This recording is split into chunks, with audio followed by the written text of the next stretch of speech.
Welcome everybody to our latest session of the Empire of the Ghouls. As usual, we'll do a quick recap of what we did 2 weeks ago now. We were off last week, and then we will pick up with tonight's session.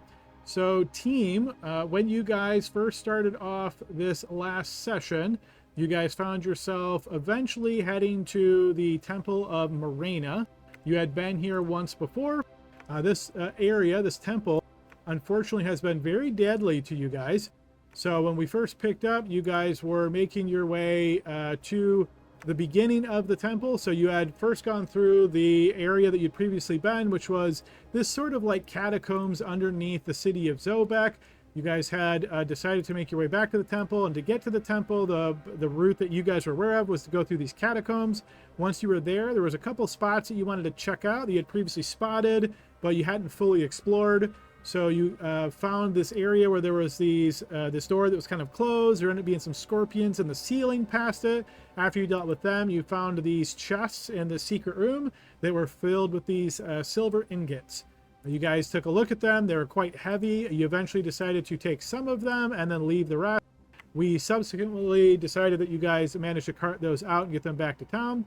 But yeah, once you guys were there, you then poked around a couple of different places, found yourself going back through the cartways after passing through the catacombs, through the cartways, and then to the entrance to the temple. Once you got to the entrance of the temple, you noticed that that pile of skeletons, blood, and offal was still there, and there were two women standing out in front. When you first arrived, they greeted you, and they sort of acted as though there was nothing unusual going on here, and that they kind of in a sense tried to shy you away, and then said, well, they would go inside and let the folks there know that you were here. You guys suspected that these folks were part of this group and not quite on the up and up. So I believe it was our gnome friend Barnaby here who moved forward pretty quickly, and this caught them to be alert and essentially engage you guys, and we moved into initiative at that point. You guys then decided to move forward and attack these women, and as you did so, you injured one of them pretty badly early on, but she did manage to get a turn, and as she did, the other woman told her to throw the thing. And so she did indeed do that. She threw the thing, which turned out to be a vial of some kind that had this dark liquid inside of it. She tossed it into this pile of bones and blood and offal, and the darkness from the vial, after the glass shattered, it spread and it started to congeal, and eventually it raised two animated skeletons that were suffused with shadowy magic. You guys continued fighting these women and dropped them pretty quickly thereafter, though the skeletons turned out to be quite more of a handful. In particular, one of the skeletons was fighting with a scimitar and slashing a couple of times each round. The other one was shooting off these finger darts, these shadowy darts, and unfortunately, Gesh was struck by these finger darts, and when he did, having failed to save, he was surrounded by this shadowy magic.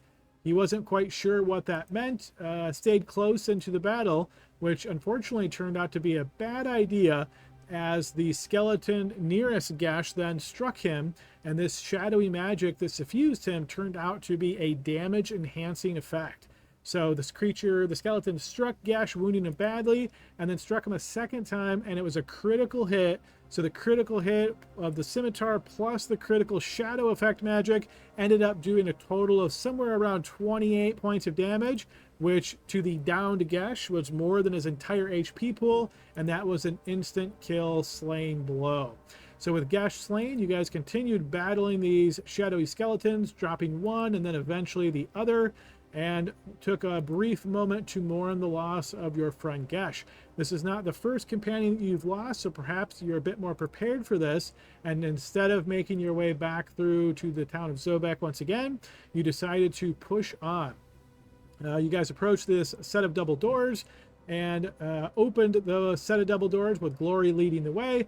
This revealed a very large chamber, and there was these pillars in the chamber and several individuals that you spotted. Some of them looked like commoners, some of them were wearing these masks, some of them were clearly dressed in what you would assume to be like cultist kind of attire, and there was a few individuals that sort of stuck out from the masses as well. In particular, eventually, as the battle became underway, you spotted two golden-haired twins They were striking at you from range, the woman firing off her bow with deadly precision, and the gentleman shooting off some magical abilities and seemingly enhancing his side of the force as well. There was also a woman that was scantily clad with long platinum hair, and she was shooting off some magical effects as well. And then lastly, there was the masked man that you had previously seen before, but after spotting him, took some time to rest, and apparently this is where he went after that downtime. You guys were engaged in this very large and long battle that stretched for quite a long time, and your goal at the end of this chamber, or at least to the end of what you could see, was this elevated dais where a young woman seemingly was lashed to a column there, and this other woman, this darker skinned woman, was doing this sort of exotic dance in front of the lashed woman with this ceremonial spear. As the fighting began, eventually that darker skinned woman seemed to maybe shake out of an effect that she was under, perhaps, as though it seemed as though she wasn't fully aware of her own surroundings and her own actions. And she made her way through the rounds of the battle to where you guys were and slipped past you to exit from this area, from the temple. You guys let her go, even though she slipped by you, and technically you could have struck her if you wanted, but decided against that, as though it didn't seem as though she was an active combatant, and you're not even sure who she was at the time. So you guys continued fighting these folks. Eventually, another individual who was kept prisoner down here that you later learned was named Grim, this orc warrior, managed to free his binds, recover his gear, and then join the fray as he came in from another side of the temple opening, this large chamber opening, and assisted you all in fighting. It got dangerously close to the poor woman who was tied up to the column being slain, as she kept getting closer and closer in between her blasting off bits of magic. But luckily, Grim was able to go up to her and deal a decisive blow, killing her. You guys then rescued this young woman who indeed turned out to be Rosalind Turner, the woman who you've been looking for some time now, the woman who the poor kobold Brick was accused of having kidnapped and done horrible things to. So having rescued her, you guys then took a little bit of time speaking with some of the masked individuals around here, and essentially they weren't able to tell you too much other than this was like a cool place to come and hang out, and some of them came here for the thrills of the exotic nature of this. You get this you got this vibe of this being sort of like a sex cult in a sense, as there was a lot of weird exotic partying and stuff going down here. You guys rescued Rosalind, though, and decided that you didn't want to keep exploring further, so decided to make your way out of here. You spoke with Grim, the recent addition to the battle, and told him kind of what you were doing and what was going on, and he agreed to accompany you and return back to Zobek. So you guys did just that, made your way back to Zobek with some treasures in hand that you'd recovered from this battle. And then once you got back, you informed everybody essentially of what happened. Rosalind, you took back to her father's house. She wanted to see both her father and her husband, and she was able to do that. You guys tried to get her to come with you, but she was very reluctant to do that. And eventually you guys let her go home, though you escorted her there and made sure she was safe. Once you were sure she was safe, then you decided to make your way back over to the Rampant Roach.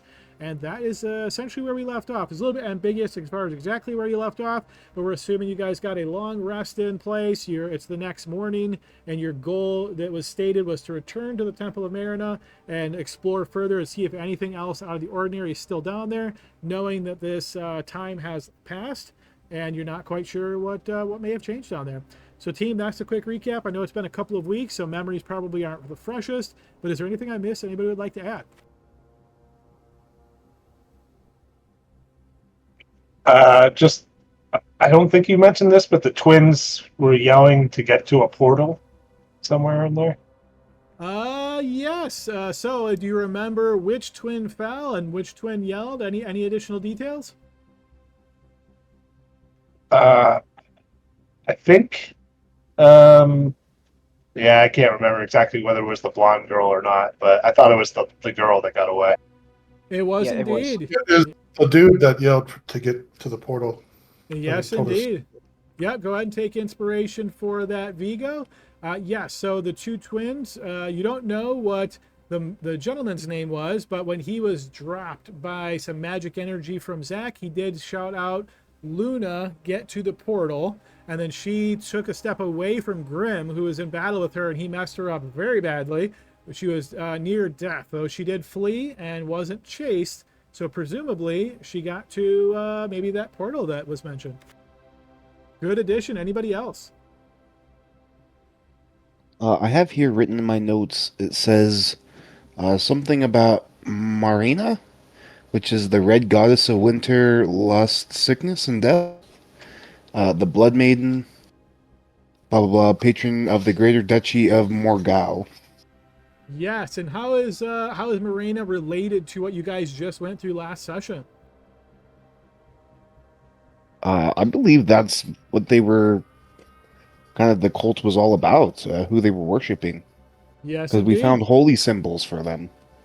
You did indeed. Yep, go ahead and take inspiration for that as well, Archgill. So yeah, this, you guys heard me been saying Temple of Marina. This whole temple was dedicated to that god that James just provided some additional details for.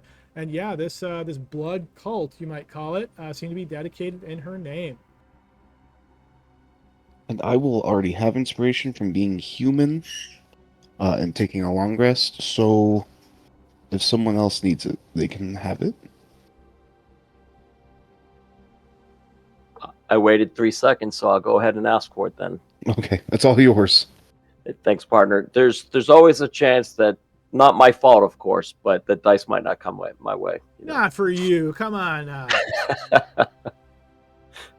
All right, if there's no other items to add for our recap, let's go ahead and get you guys back over. I'm going to move us over to the Rampant Roach. As I mentioned, there was a little bit of ambiguity as far as where exactly you left off, but the Rampant Roach kind of is acting as your sort of headquarters at the moment. So we'll go ahead and put you guys over there, and we will assume, as I said, that you guys have taken that long rest. You have filled in some of the folks around the area, presumably letting them know about Rosalind's recovery. There were some additional details that you guys learned at the very end, particularly about that woman that fled. Her name was Malanka, and she is a consul here in Zobek, which you guys learned is sort of a member of a representative body that rules Zobek.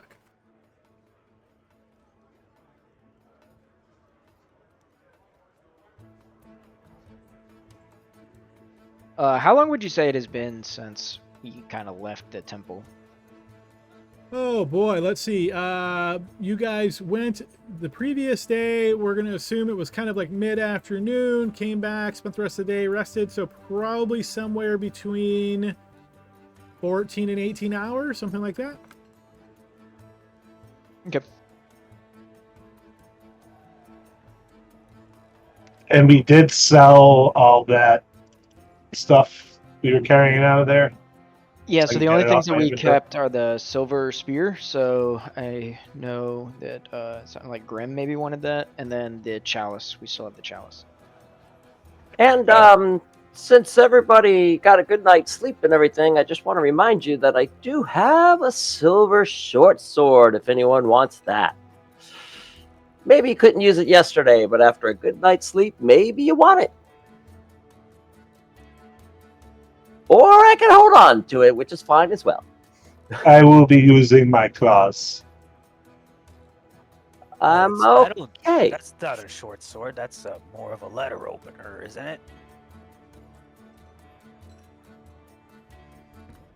Well, regardless of, items and whatnot, material possessions, I actually think there is something of concern with this, how do we say, group here. Would anyone like to make a will with me? Preparations for last rites, a way you'd like to be buried, a patron god, even just somebody like a family member you'd like me to write a letter to. Does anyone have anything like that? Yes, so that we don't run me. into any more issues. Yes, go ahead. I don't want to die. There you go. I'm good. There's nothing wrong with death. Just put me in the woods where the beast could eat me. That seems inexpensive. I'm on board. For me, don't care what happens to my body, but my share of the loot, I need to track down a man named Xavier. I need you to give all my share of the loot to him. It goes toward the war effort. So that's my only ask. I don't care about the body. Leave me where I fall, but my share of the loot, man named Xavier. Wait, what about, is that just coins? Our share of any of the loot, anything of value.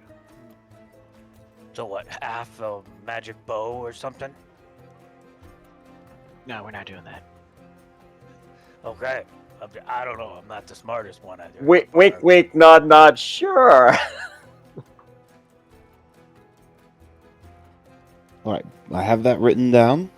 So you'd like me to contact Xavier and give him half of or all of your loot in the event that you perish. Perfect. Anyone else? Yeah, I want a parade in my honor. Well, The whole we state. will happily parade you around if that's what you would like. What? We're not weekend at Burnley in this thing, are we? In any case, I just wanted to make sure, because otherwise you will just get a burial, a few words, and anything else I can come up with. So, I want a song, a really good one. I'll contact a good bard for yours. All right. Well, with that out of the way, did anyone? What's our next plan of action? Well, I don't know about all this last rites. I don't deserve anything. But death is an honor. But I deserve nothing. I barely even know you guys' names. That's really nice of you.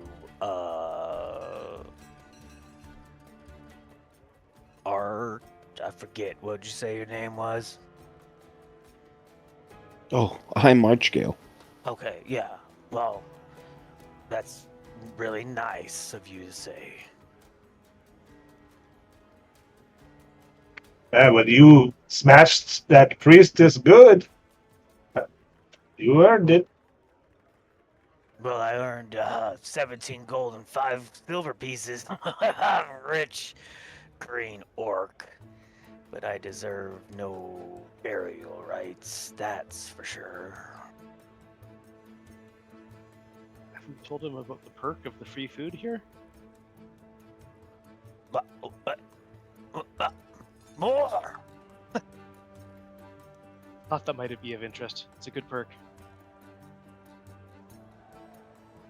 Actually, you'll see him. If there's food there, he hasn't eaten in 3 days, 4 days, something like that.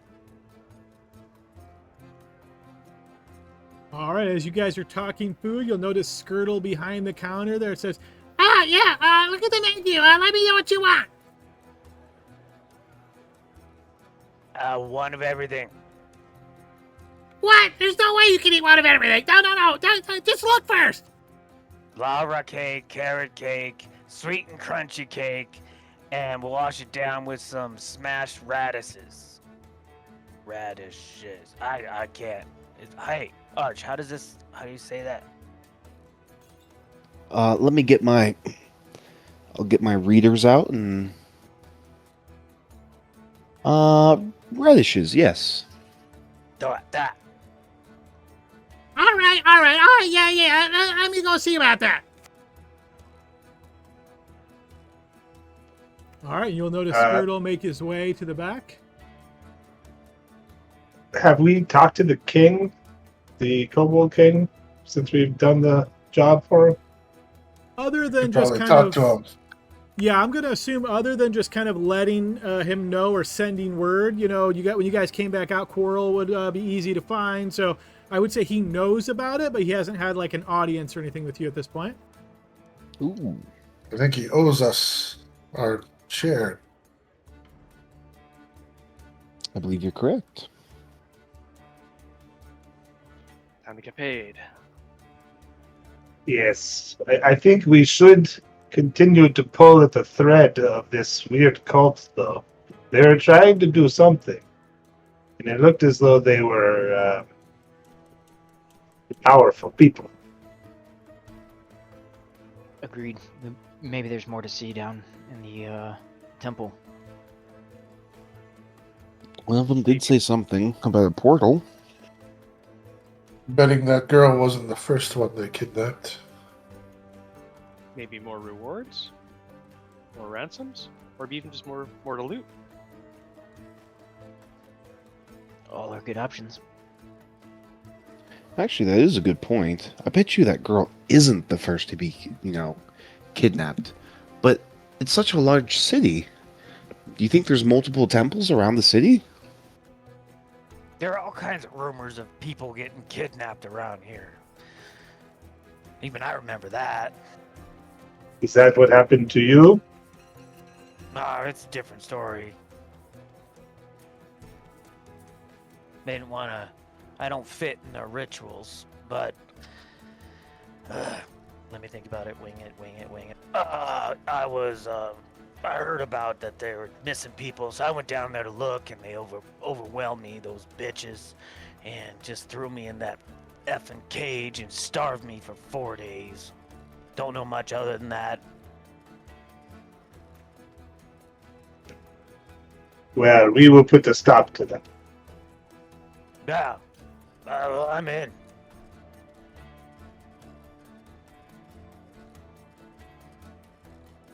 All right, it's not very much longer after that Skirla will return from behind the counter and brings forth the items that were ordered and sets them on the counter, looking at you, Grim, as he steps back and he's kind of eyeing you out the corner. You get the sense he's wondering, like, can you actually eat all this?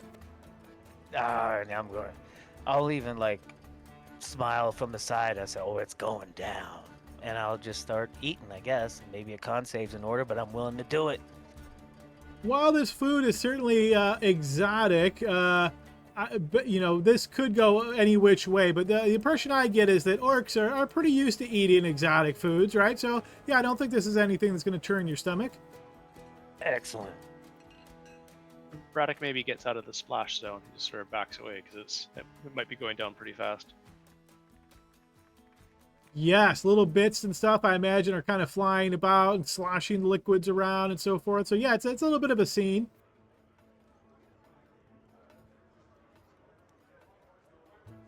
Yeah, this is so great that you guys have freed Brick. I told you didn't do it. I know you believe me, but not everybody did. And now, well, it's been proven. This is great. Maybe he'll come back here to the Rampant Roach. I can use all the help I can get, of course.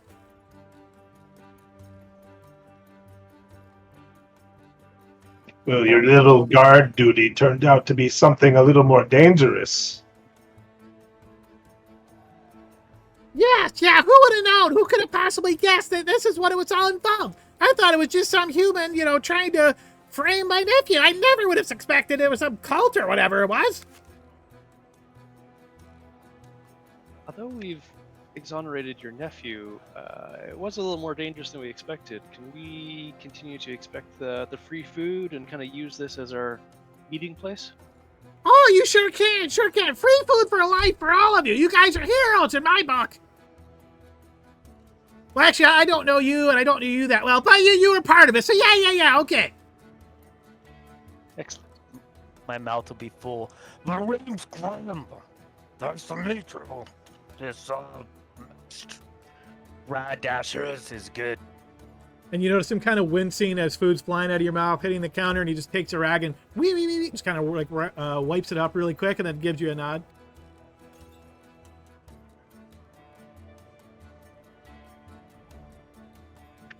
Well, I say we go visit the king. Well, he said to get Brick. Is Brick a king? No, Brick is this little nephew. Long story. We'll fill you in on the walk over to the king. It's time for us to get paid. You did help out, so you're probably entitled to your 10th of the payment. That 1/10 sounds like a lot. And you start to pull him away. He'll grab his ale and give him one more chug and put the ale on the table. But yeah, he's ready to go. All right, so it sounds like you guys want to make your way over then to the Kobold Ghetto and to where Kodo Cragclaw the King is. Absolutely. Keep my hand up. We're looking for someone to hold a torch for us so we don't get assaulted. All right, sure enough. So you make your way over to the Kobold Ghetto. So as a reminder, this is leaving the area of near the Crown Square and basically making your way to the, I always forget on this map which way is east, but you're making your way over towards the Kobold Ghetto, which is screen south, you could say that. But yeah, you guys start making your way over there. As you do so, making your way over towards the Kobold Ghetto, moving through the town, things seem a little bit calmer, you might say. And as you're approaching, getting closer to the Kobold Ghetto, you start to notice that there are kobolds out near the edge of the Kobold Ghetto. They look to be in a very good mood, in fact. So as you're approaching, you can see them in a very celebratory mood. You can see them sharing some drinks and so forth. And they just all seem to be in very good mood. And as they see you guys approaching, you see some of them kind of looking at each other and they start talking to each other and then pointing at you and then kind of wondering. And you'll notice one kobold looks out and sees you guys approaching and says, "Oh, yeah, welcome. What do you want?"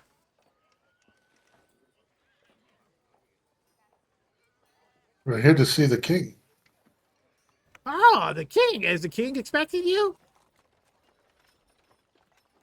He should be. He did ask that we return once we help solve the mysteries of the underneath. Let's go. You see he scratches his head. Mysteries. Yeah, of course. Sure, just follow me then.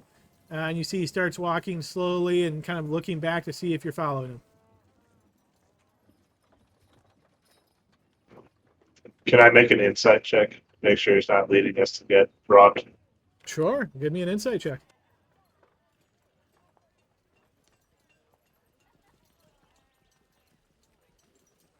You still get a little bit of that kind of vibe, Vigo. Like as he's leading you, you notice he like takes a kind of a corner that it seems like you're kind of a little bit going out of your way, perhaps. And then you see he looks back and says, "Oh, my shoe. My shoe became unloose. Let me tie that." and then you see he kneels down and starts to like tie a lace.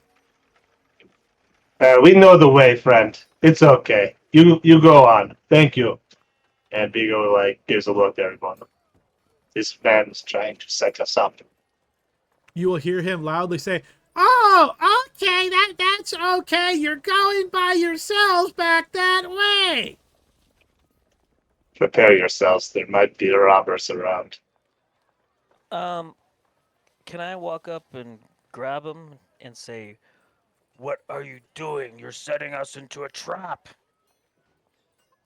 Sure, yes. You do manage to grab him and you see he looks up at you. What are you talking about? I'm not doing anything. I'm just trying to take you through to take you to see the king, of course. Just calm it down, man. Calm it down. Why are you yelling out loud which direction we're going? I'm not stupid. You see he Tell gets a us little the bit truth. closer to you and he nuzzles up to you and he says, Come on, guy. You know how this works. There's so many people around here getting ready to rob you. Okay, I'm the scout and the lookout. I gotta tell them which way you're going. Okay, you're not kobolds. You can't just walk through here like nothing. Oh, that makes sense. Yeah, we forgot to bring the little guy this time. Look, All right. we're here on business with your king. It'd be very bad if you were to attack. Sure. Yeah, business with the king. Yeah, of course. I'm sure you're really important people. You don't even know what's going on around here right now, do you? We are the ones that exonerated Brick. you see his eyes get really big. That's you? That's you guys did that? Bragg is Yes. kind of squeezing the bridge of his nose. Yes, that is us. Oh, okay. All right, that's my bad. Come on, heroes. Then I will certainly take you right there. And you see he goes a different direction now and looks back to you. Come on.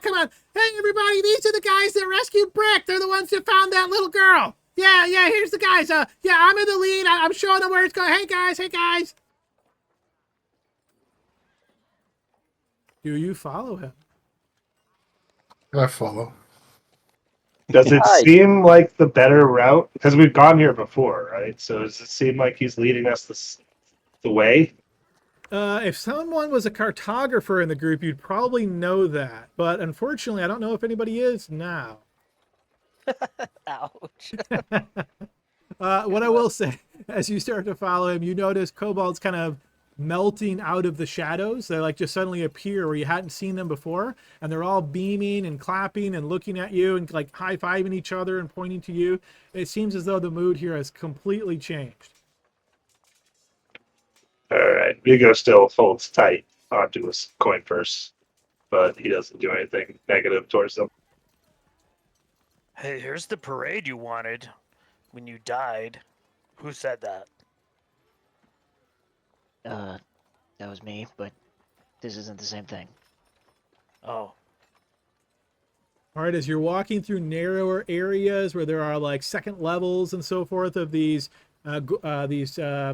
ghetto houses. So think of this as almost like a row of homes, right? And then there'll be like narrow alleys, that kind of thing. People, these kobolds kind of start showering you with various things. Occasionally, it's something common like a flower that you would sort of expect, but it seems far more common. You're like these mushrooms kind of aligning down upon you. And they certainly look edible, you think, but it seems like this is the kobold's way of showing pride and showing appreciation to local heroes. Before too long, as you follow along, you will see that this kobold has led you back to Kodokrad area, his lair, you might say. He quickly excuses himself after speaking to the king briefly, and the king's sending him on his way. As he leaves, I'll be like, hey, be careful out there, man. If you had robbed us, we probably would have killed you. You see he nods and gives a little chuckle, but you get the impression that he wasn't that concerned about it. These kobolds, they have no love for life. All right, as you guys make your way into the Kobold King's lair, you notice Kodo Cragclaw sitting on his throne there as you saw him before, and he has a big smile on his scaly face. Ah, yeah, there y'all are, the heroes. Welcome. Great job. I know young Brick is very, very satisfied with what you have done, and I must say you have done quite a great job. Congratulations. We are just glad to have been able to support the Kobold community. And get paid. Don't forget, and get paid. Yes, no, I have not forgotten. You deserve the reward we discussed. A sum of 200 gold pieces. Right here. Quarrel, get that to them. And you notice the blue kobold once again with a little bit of a silent sigh steps forward and hands over a pouch of clinking coins. You get the impression he might be staring at your belt loops, maybe looking for a potion of healing, but you can't quite tell. The king will address you all once again. Congratulations, you've done such a great job. I must say, it is so refreshing when people can get things done. And I know that you lost some people along the way, and that's quite sad. I hope you gave them proper burials and so forth. But, great job. Great job. Thank you. We're always available for more business if you've, got the coin to back it up. Truly. Oh, yes. You never know what's going on here in Zobek. That very much may be needed. Why don't you leave your information with Quirrell? Do you have, like, a group name or something we could call upon you if we need you again? Way to put us on the spot there, King. We'll get back to you on the name, but you can always find us at the Rampant Roach. We're going to use that as sort of a base of operations for the next few weeks. Oh, yeah, Skirtle. Good guy. That's great to hear. I'll keep that in mind. Do you know of this weird... Have you heard the story of how we freed the girl? Just vague information that came through. I know she was freed, and believe it or not, I heard that her father even was given some apologies, if you can believe that. Yes, some lust cult was fixing to make a sacrifice of her. But It does seem as though they tried to make it look as though Brick would have done it. Do you have any issues with the cult like this? I didn't even know there was a cult like that here. But there's always weird things going on in Zobek, so it doesn't surprise me too much. But no, I imagine they tried to just use him as a patsy.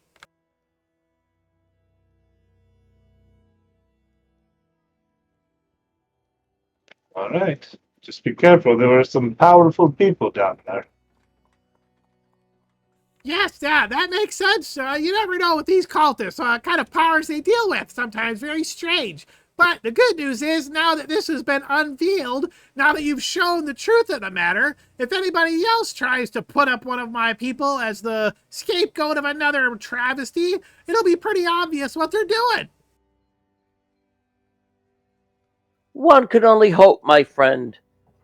I mean, your lordship. Your Majesty, actually. But yes, I appreciate it. Your Lord Majesty. You see, he does a little bit of a chuckle. Yes, well, that's good to hear. I will certainly speak with Skirtle should we need you further, and feel free to come back anytime. You are now friends of the Kobolds. Make sure to let my people know that your group, Skirtle's guys, are welcome here. Maybe you could give us like a little token, so if we talk to another kobold, maybe like an amulet or a ring, so that way there we have the Friends of the Kobold amulet. So anytime we meet your people, we can just let them know that it is truly us. Go ahead and give me a persuasion check there, Barnaby.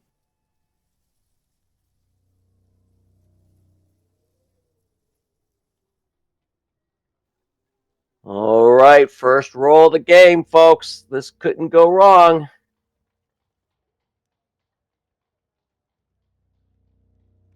Well, I don't have anything quite like that is easily recognizable, but yeah, I think you guys stick out well enough. I'll let them know. Or it could.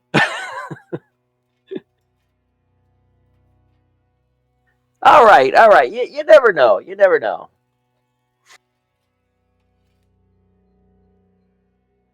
All right, so we out of here, folks. I believe we should make our way to investigate the rest of the temple, right? Yes, that seems wise. Yes. Radek's struggling with the gold. Hey, big man, can you give me a hand over here? But with that bag of coins? Yeah, we'll divide it up, but right now it's actually pretty heavy. All right. He could reach out his long-clawed, meaty, gigantic green hand. Oh yeah, I got it.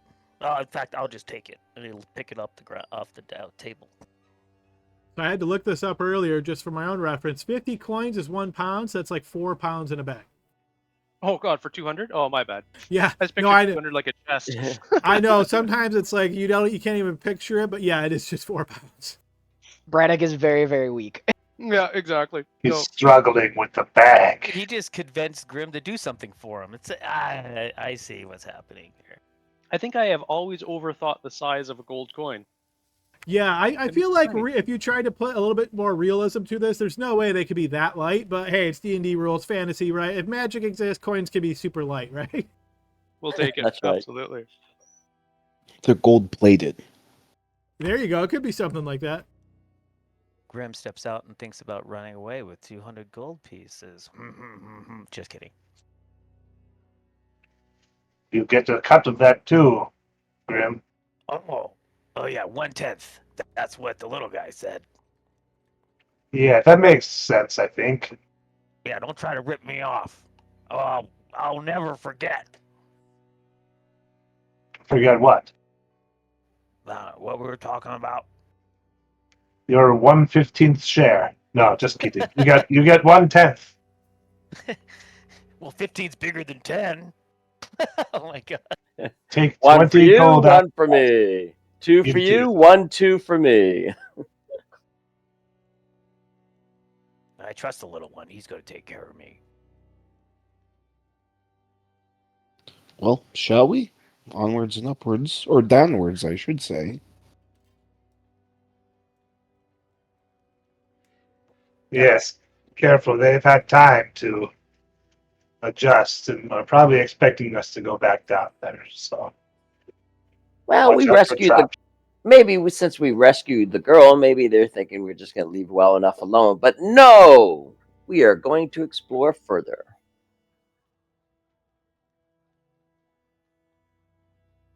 All right, so it sounds like your goal is to try to make your way back to the Temple of Marina. Yeah. Okay, so as you guys will recall, the way that you went is through the catacombs, right? So you'd have to go through the cartways, enter the catacombs, exit the catacombs back into the cartways, and then take that path to the temple. Are you trying to follow that same path?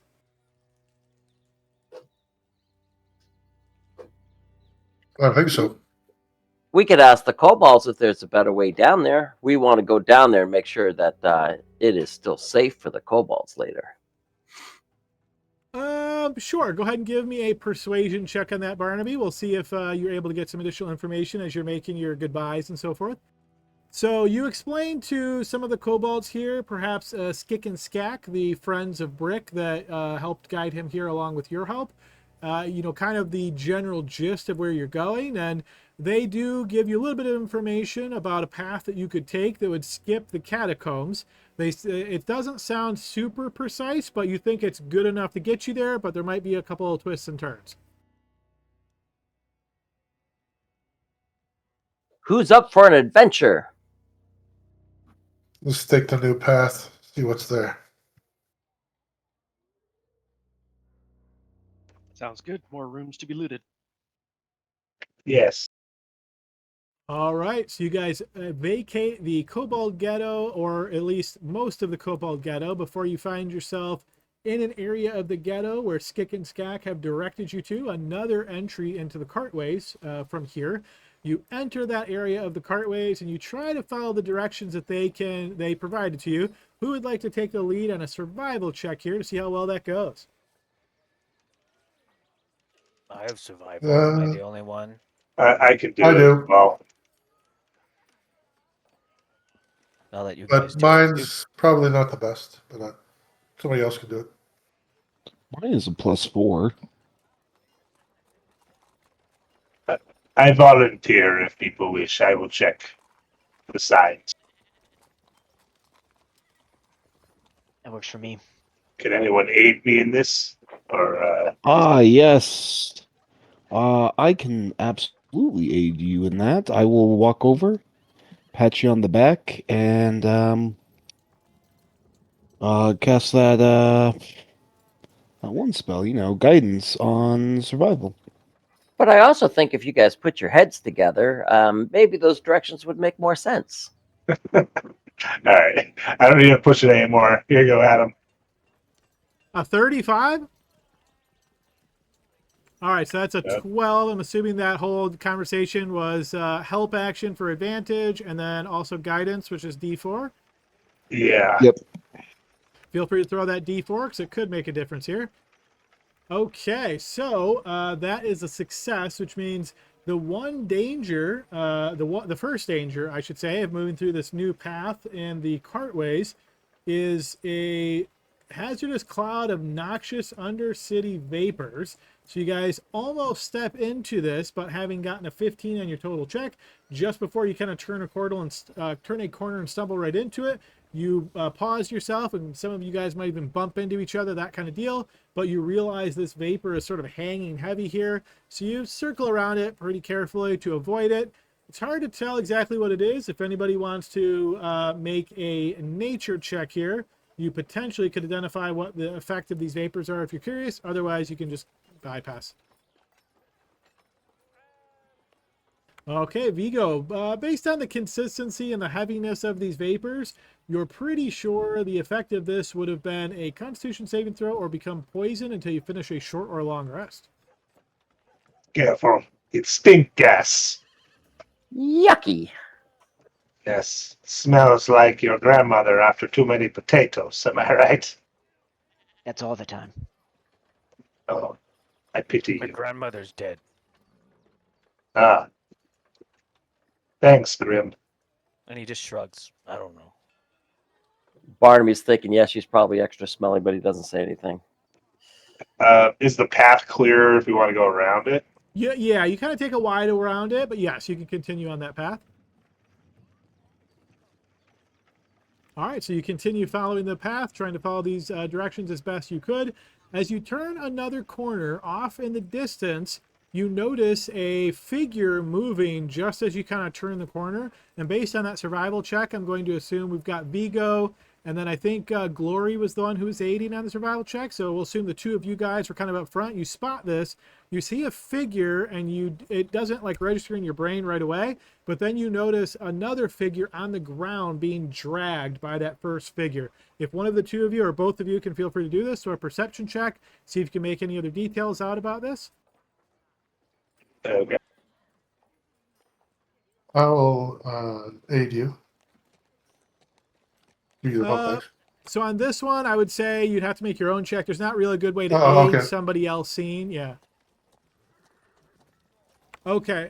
So with a 14, I will say you do make out enough to know that the lead creature that you just glanced at is certainly not a human. You see pale whitish skin as they drag this figure. You can't make much about the figure on the ground at all as they pass through another passage.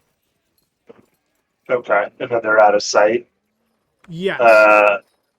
I'll call back to the group and say, someone's being abducted up here. And then I guess I'll start running towards where they went. I'll follow. Same. Same. All I right. guess we're going. So you guys bust into this area, and I'm going to go ahead and move you to this map. All right, feel free to adjust yourself within that very narrow area just to basically put yourself in the order that you feel like you would be coming this way. Keeping in mind, once again, on this map, north is to your right. So you guys are moving from the north to the south, came through this narrow passageway. You can just see this figure that you previously spotted, Vigo and Glory, to your east down in this direction.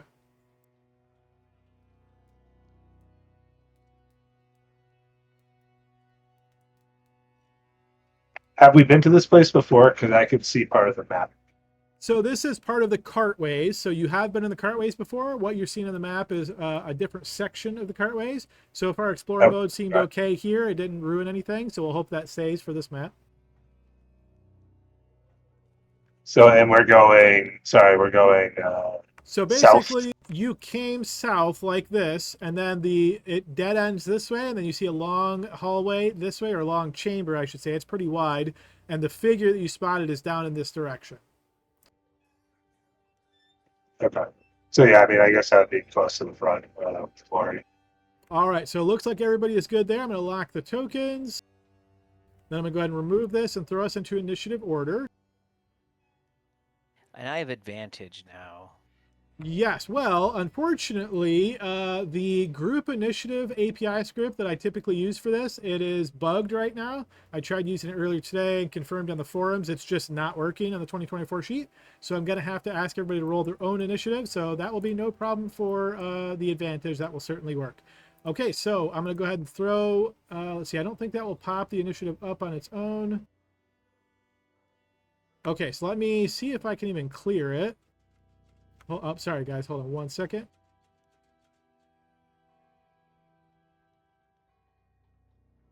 Okay, so I can at least bring that up. Yeah, I know if I try to roll any, it just immediately crashes everything. Okay, so let me go ahead and get you guys', if you haven't rolled your initiative yet, go ahead and select your token, roll initiative. For those of you that did, I'm just going to click add turn on your token. This is going to put you in the order. Then just populate your initiative in that box, please.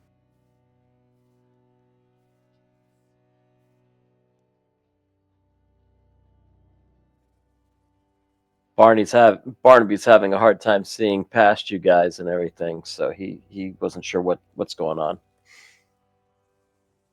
Okay, now that looks like all of you are there. I see 7. Yep, okay. The 2 of you that have alert, would you like to switch? I'll offer to switch with. Oh, sorry, Vigo. Did you say you do have advantage now? No, not me. I'll offer to think Grim does. Offer to swap with Vigo. Sure. I'll swap.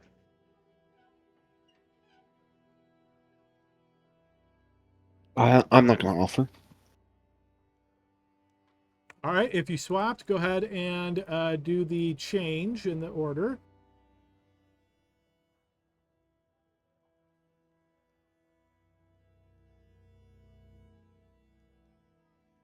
What is Okay. Grimm's modifier? 0. Sorry, what were you at again? 19 something? 19, yeah. All right, the sort function still works, so that's good. Okay, so I think I've got everybody in there. Everybody's in the order that they should be. And yeah, Vigo, you were the first to act. Let me unlock tokens, change up our music, and feel free to take your action. Okay.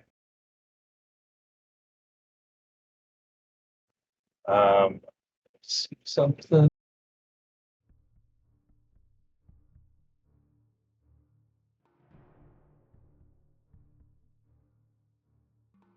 Okay. Vigo is going to bonus action wild shape into a lion. What is that? All right, into a lion. Let's go ahead and get that on map. Okay. Let me go ahead and give you access to this. Oh, big kitty. I didn't know he could do that. Yeah, I thought it was just snakes. All And right, I'm since going to I'm a moon. change. Yeah, one sec. I'm going to change your token so that you're not on the map anymore. I'm going to go ahead and add a turn for the lion. And then we're going to put your same initiative of 19 in there. All right, now I don't know if lions have dark vision, but you should be able to see out of the token.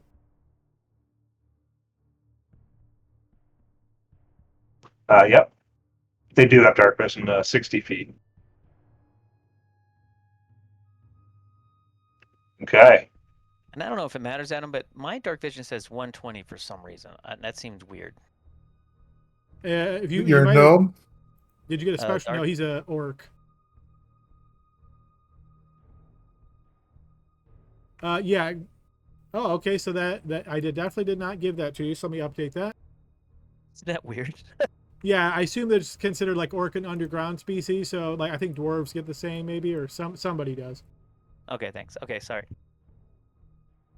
Yeah, sorry about that, Vigo. You should be all set. You should be able to control the lion. Let me make sure the lion character sheet is easily accessible to you. I'm going to go ahead and put it in your folder.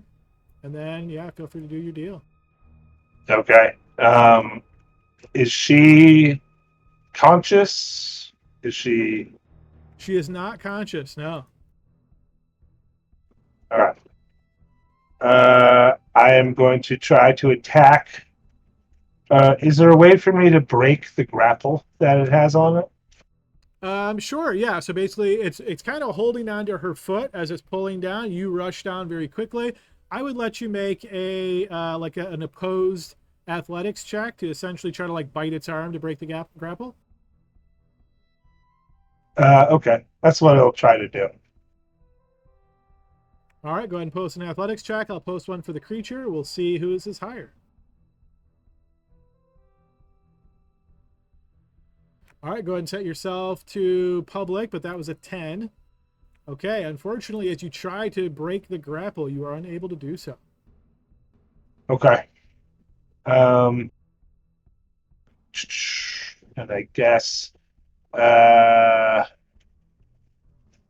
that's it. Because is that like an action to do that? Yes. Okay, so that's it for me. I can't go on top of her square, can I? To be more. You can't because you're only one size bigger than her. Well, actually, she's prone, so sure, I would let you do that. Okay, in that case, I'll move to here. And that's the end of my turn. All right, it is its turn next. Seeing you right next to it now, it is going to let go of the woman and it is going to attack you. So it's going to try to bite you a couple of times. Okay, and since I'm Moon Druid now, I do have that AC bonus and the increased temporary HP and all that stuff. Just a heads up. Okay, so yeah, go ahead. And it looks like you put the 9 in the red thing. That's your temp HP, right? Yep. Okay, and then in your blue circle for the line, just go ahead and update your AC for there as well. So just update in the blue circle whatever it should be, and I think that'll update it on the sheet as well. But I'm assuming a 19 hits you, right? Yeah, 19 is gonna hit. Yeah, it's 3, so it's 17. This is AC. 17 AC. Okay, so the creature, the ghoul, does manage to bite into your main. It is going to deal a total of 8 damage, 3 piercing, 5 necrotic. It is going to then try to bite you a second time. Okay. That one will not manage to get through the main, however. It is then going to step away from you. Would you like to take an opportunity attack? Absolutely. And yeah, I can't edit the blue bubble, so I'll just remember I'm 17.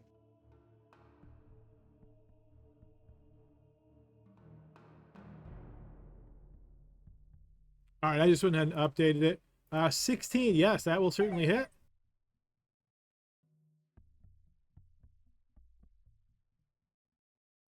I clicked on the damage ones too. Okay, yeah, you managed to rend it with your claws, slashing it up. And that will indeed wound the creature as it continues stepping away from you. It is going to get to here. It is going to open this door and continue moving.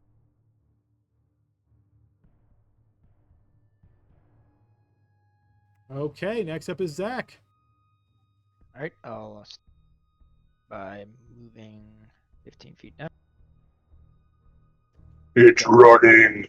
Any extra vision as I'm moving. I don't know if my token has light set. I should have the lantern. If not, I'll cast light, I guess. When moving through the cartways, if you would assume that you would use the lantern, I'm okay with you using that. So let's see. Remind the lantern, I think, was like 30-30, right? Yeah, I believe so. Let me see if I can. I think we said it was the same as a hooded lantern. I just went and click that. Let me see what that gave you.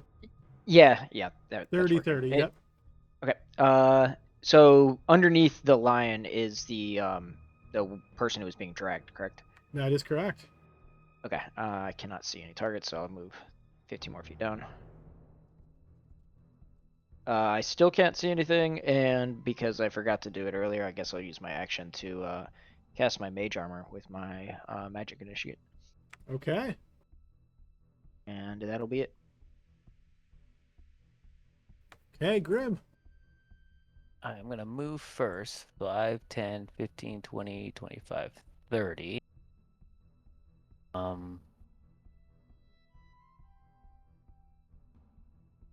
I could see the woman. What does she look like? She appears to be a commoner to your vision. She is dressed in simple clothing. You can see she is bruised and beaten and unconscious. Okay. I'm going to action dash 5, 10, 15, 20, 25, 30.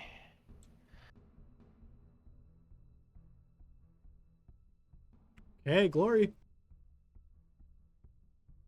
I'm going to dash.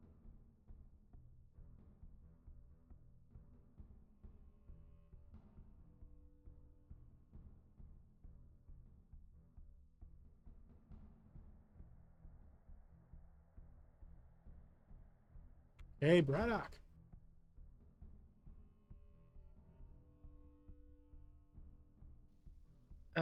Breck's gonna round the corner here. Oops. Switch to the right tool.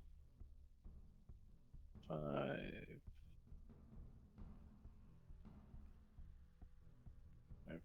30 to.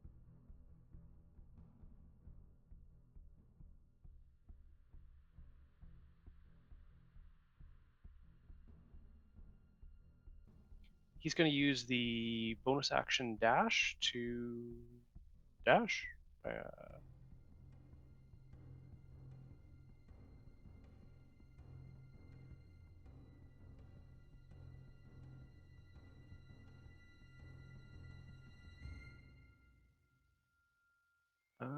And that's door is open, but we don't necessarily have a clean line of sight. Is that right? The door is open, but you're looking past the lion and past Glory. So yeah, any kind of attack down the hallway would certainly be obstructed. Obstructed. Okay. He'll actually wait. I'll just hold any sort of attack if If it reverses, yeah, I'll intern there. Thanks. Okay. All right, Archgale. Okay, I'm gonna move 50 feet, which will be I'll action dash move 50 feet to the tile right above the lion.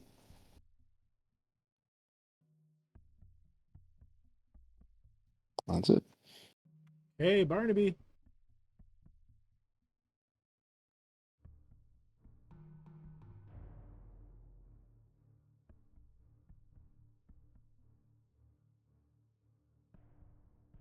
All right, so I moved, and for my action, I'm going to go ahead and cast a cantrip, which is Blade Ward, and that'll end my turn. Okay. All right, the lion's turn. Can I squeeze through the tunnel? You can. It would be at half speed, though. Okay, that's what I'm gonna do.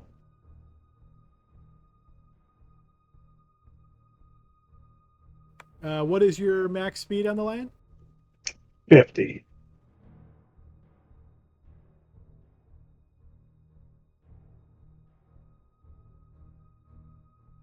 And then, so that just made it so I can't see the creature anymore. Is that true? Probably just because of Okay. the size of the token. I'll just move you more towards like the middle there. And I will cast Starry Wisp at the ghoul. You can cast spells in wild shape. A few spells, the moon spells, I get to cast while I'm still in wild shape.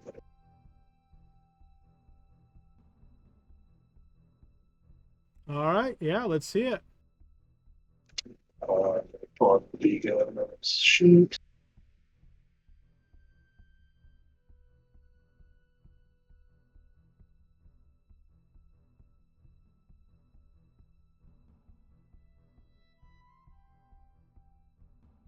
Now, is that a special feature of Moon Druids? I believe so, but I'm not 100% sure. Okay, because Wild Shape specifically says no spell casting. So let me just. I think it's the moon druid thing, yeah. Because I can only do it the specific circle spells that I get from being a moon druid.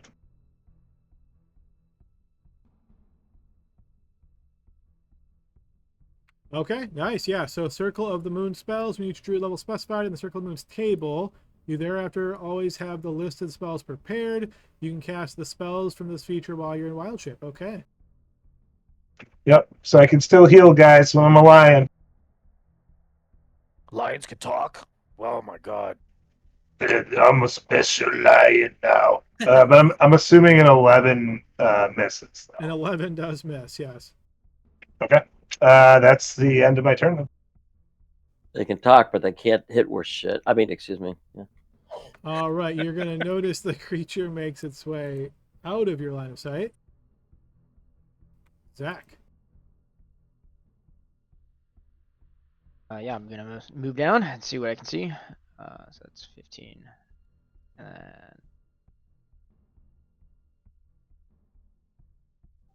can't really see anything, so I guess I'll just dash and start getting closer.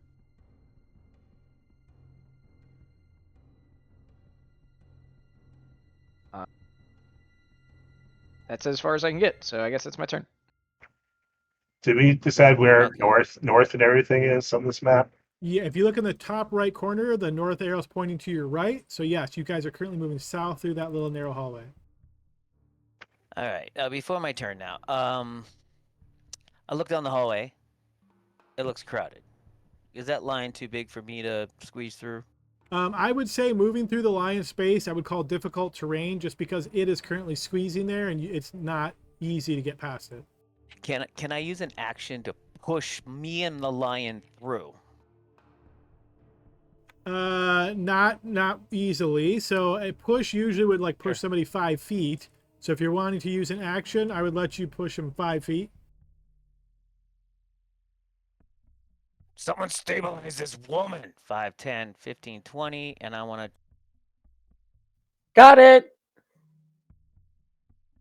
All right, so you're using an action to push the lion forward. Yeah, I'll lose an action because we're gonna get bottlenecked in here. We need to get out of here. Lion, I'm assuming you're okay getting pushed forward.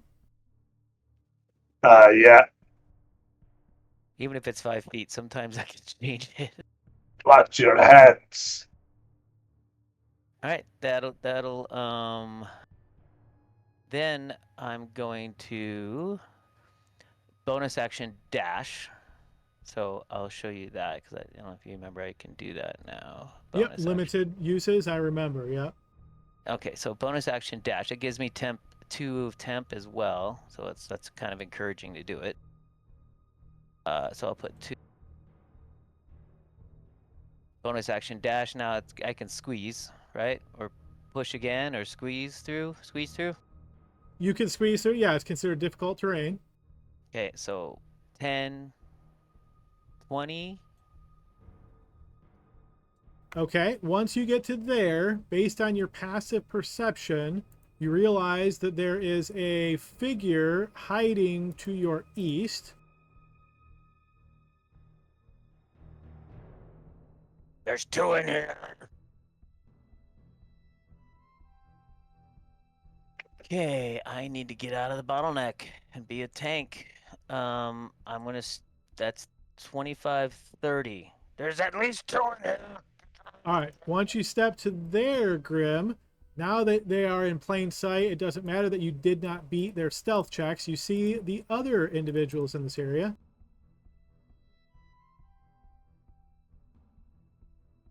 I chose the wrong way. All right, anything else on your turn, Grim? Oh, actually, sorry, one other thing. Because you stepped right next to it, it had a ready to action to attack, so it is going to attack you.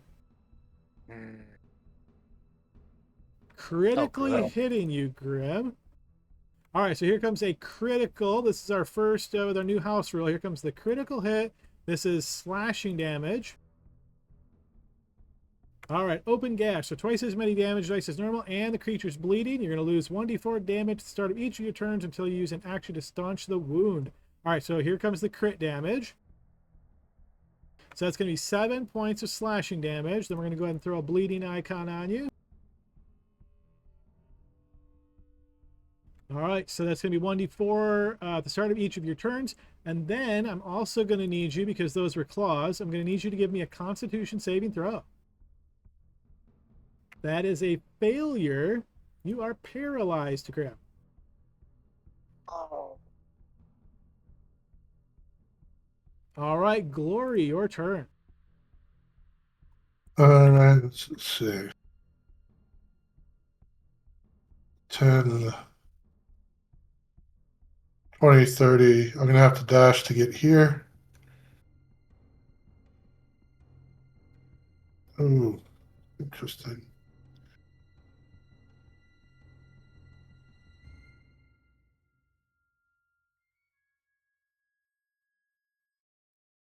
Bonus action, rage.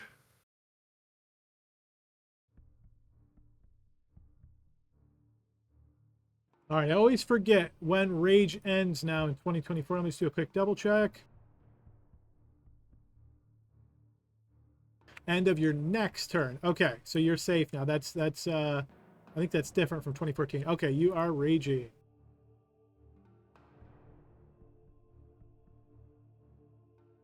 Okay, these individuals' turn. This one is going to step up to here. Grim, noticing that you are currently paralyzed, it is going to target you, knowing how deadly an attack on a paralyzed target is. So here comes a couple of bite attacks. So this will be made at advantage. So I'm going to roll this a second time. 13, I think, misses you. Double checking AC. Yeah, it's 19. Yep. 19. All right, here comes the second attack at advantage. That will also miss you. So you can see this ghoul trying to chomp down on Grim here, but its teeth keep getting caught up in the armor. All right, this one's turn. Similarly, Grim, it's going to come to here. It's going to put you into a flank now, thanks to our new house rule. It's going to attack you twice at advantage with flank. 24, so that will hit. That will be an automatic critical hit. Because the prominent damage here is piercing, we're going to roll a piercing crit. All right, just a standard crit here. All right, it's going to be 14 total points of damage there. Oh, actually, Hey, I'm Adam, sorry. Hang on one sec. That's actually not critical damage. That's regular damage. So I got to roll that again. Okay, so 14 and 9, 23 total damage to you, Grim. If you already applied the 14, just take another 9 off. Sorry, yeah, Bill, you had a question?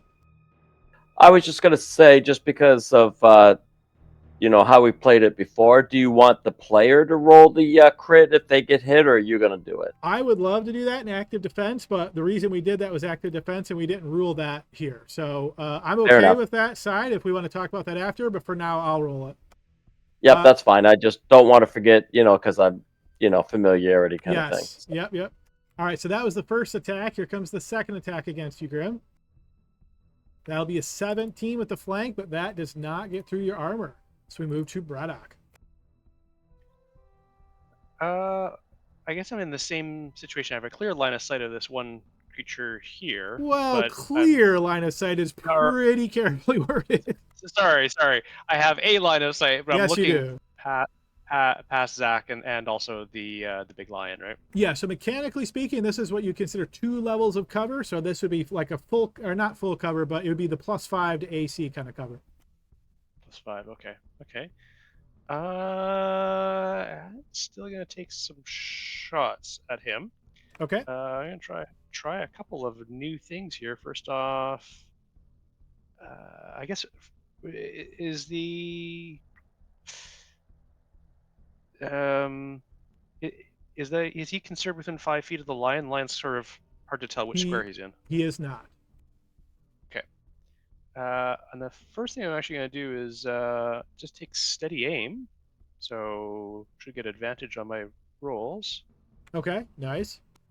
Oh, actually, and I guess if I had advantage, that does enable sneak attack then, doesn't it? It does indeed, yeah.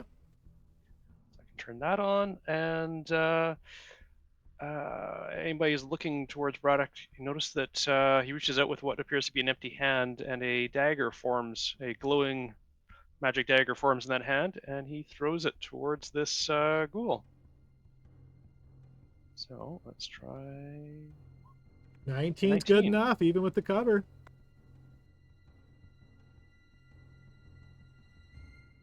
All right, the Psychic Blade flashes into the ghoul, wounding it, but hard to tell visibly how it did so.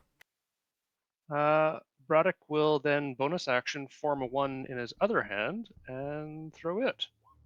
And is that not a bonus action?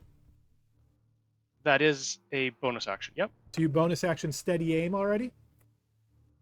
Oh, it is a bonus action right there. Sorry, I thought it was. My bad. Ignore that last worries. roll. Hey, brand new level, no worries at all. Learning the new mechanics. Yep. Absolutely. And that will end my turn right there. All right, good deal. We will have Archgale up next. Okay, so 5, 10, 15.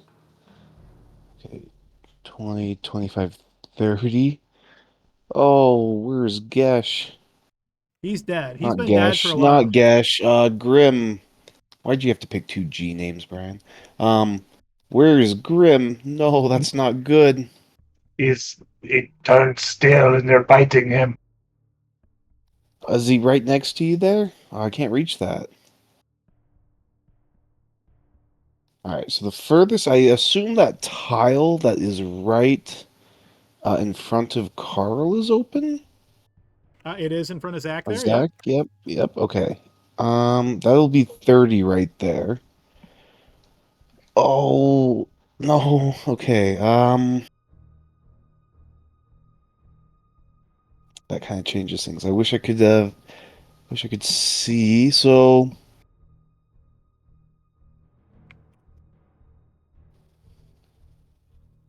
Okay, at least I can do this as a magic action. Okay, that's what I'll do. Because I don't believe I need to touch them for this. Within 30 feet. Okay, yeah, so 5, 10, 15, 20. So I can now see Grim. I will use my channel divinity for Preserve Life, which will just give him a flat 15 back. Damn. Unfortunately, he can't take 15. You can only heal him up to half his hit point maximum. So you can give him 12. What? My hit point maximum? Yeah, if you read the very Yeah. last sentence there, it says feature can restore a creature to no more than half its hit point maximum. Oh, 12 is fine. But my hit point maximum's 31. Yep. So what's half of 31? It would 15 and a half, right? Well, Yeah, you but ignore how many do you half. have So... right now? Could be 15. Yeah, 15, not 12. No. But you have 3, right? You have 3, right? So you can I only just be said max hit points. creature can the feature can restore a creature to Talking no about more than half its hit point healed. maximum. He can't go up. You can't go above the line, basically, the half point line. Right. Of my hit point.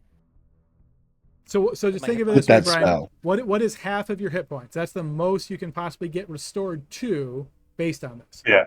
So you are restored to Well, I mean, 15, but you get 12 points. Oh. Oh, okay, got it. Okay. Just for clarity, like this says bloodied creatures. That's I don't- old 4E terminology. I don't even know if they use that, but I know what it means. It just means half health or less. Yeah, I just wasn't sure if that was like still a thing or if it like was something different here. But okay, cool. I think they just use it as like a half. Yeah, I can do a double check, but I'm pretty sure that's all it means. I mean, I guess it doesn't matter because it specifically says you can't be healed up to like more than half your HP, so that condition would have to apply anyway. Yes. And then with my bonus action, I will cast what am I looking for here? Healing Word on Grim. So I'll go ahead and test out this new macro. All Excellent. right. Now I don't have to heal him on my turn. That was a weird comment from our lion. All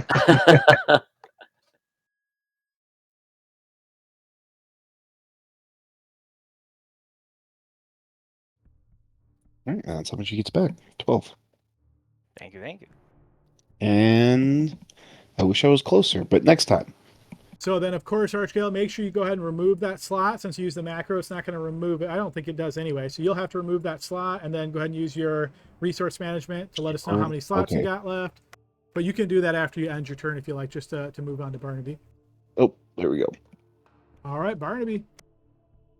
All right, so I'm going to go over here and take 4 of my movement to go here. I feel real bad for this poor lady here. I'm sure she's a wonderful person. And so I'm going to go ahead and use 1 lay on hands. All right. And so that healing go ahead. energy flows through her, and you see her eyes flash open suddenly. And you see she looks up at you. Where am I? Run, lady, run! You were taken by some creatures. We're here to help. Goodbye. She says, which way should I? And then you see she looks down the hallway, sees a lion, and she looks your way and is clearly going to run to the west. If there's a lion there, you can always... No, just kidding. Okay, let me go ahead with resource reporting.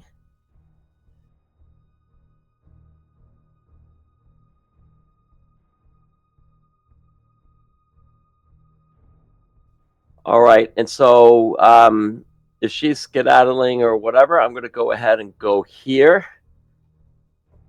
I'm feeling lucky. I'm going to go ahead and Eldritch Blast this thing because, well, I've got to do something from a distance, right? So that's what I'm going to do. I'm going to do a wonderful Eldritch Blast, and I'm still going to hit the target. All right, you aim a line underneath Zach's elbow, over Archgale's shoulder, underneath the lion's torso. Let's see if it hits. Believe it or not, that hits. Did you have any doubt, Adam? I mean, come on. With I the mean, plus 5 AC, I was a little bit worried. Yeah. The Eldritch Blast will smash into the creature, wounding it. All right, at the top of the round, the woman who's not currently in initiative is going to stand up, spending half her movement, and then she's going to move 15 feet to the west, and then she's going to go ahead and dash for another 30 feet. All right, then we move to this creature, unfortunately still looking to snack on Grim there, who's in a bad spot. Here comes a couple of attacks at advantage with +2 for flanking. That is a critical on its own. So here comes a piercing critical. Lunge and throw. Okay, twice as many damage dice as normal for the next minute. You take 1 point of piercing at the start of its turns. Okay, you've got 2 separate applications of ongoing damage. Okay, I would have applied that one as well to you. All right, here comes the crit damage. So that's going to be 16 points of damage on the first attack. Here comes the second attack. 18 with the flank. It's just going to miss as we move to the lion. Okay. I'm assuming this guy is in my way, so I can't get past him. That is correct. Okay. Instead, I'm going to go to here, and I'm going to do what lions do best and cast Moonbeam. Okay. So I'm going to do Moonbeam right. It's a 5-foot radius, so right on those 3 right there. 5-foot radius. Okay. Yep. Let me go ahead and measure that out.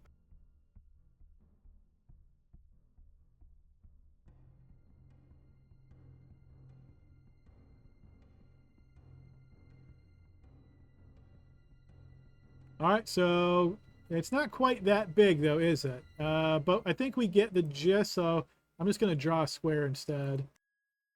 Okay. Yeah, I thought it was just those 4 squares there, but okay. Yeah, 5-foot radius. Yeah, it is. Yep. Let me go ahead and just put that on here.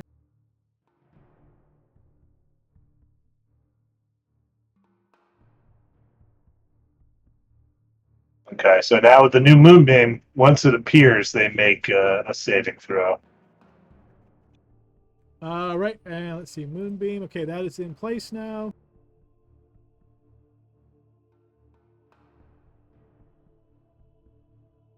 Okay, Constitution saving throw. Here it comes. We'll just go top, down, right.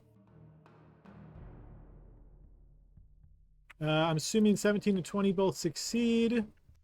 Yeah, it's 14 for me. All right, go ahead and throw 2d10.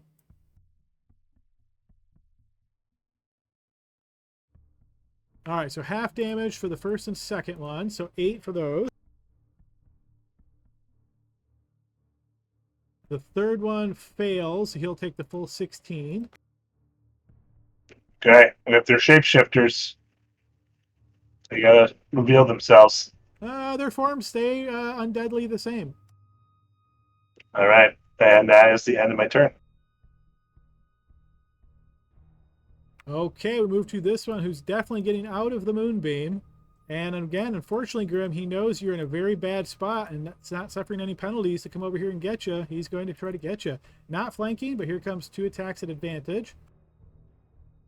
That will miss. Oof, that one will manage to hit. Here comes a piercing crit. Cruel Does a tie go prick. to the I wanted to ask, because we asked this at our table, does a tie go to the defender when there's an attack? It does not. You just have to hit the AC to hit. Okay. All right, so maximum of normal plus a roll, and we're not doing injury, so feel free to RP an injury if you'd like. Okay, so I'm going to post this damage, then I'll calculate the max, and I'll tell you the total. All right, so max would be 8 from there, and 6 from there would be 14. So 14 plus 11, 25 damage. That is going to drop you to 0. To 1 hit point with Uh, reckless Oh, endurance. the half orc thing. Can you use that while you're paralyzed? That's up to you, boss. Can you post the text for it for me? I will right now. Yep.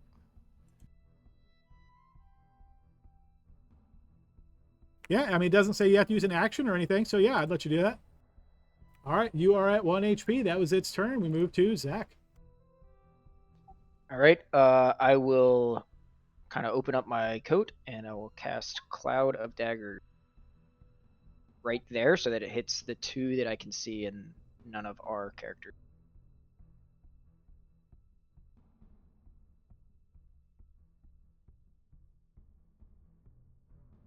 As far as I'm aware, there's no check here, so they just take the damage, both of them.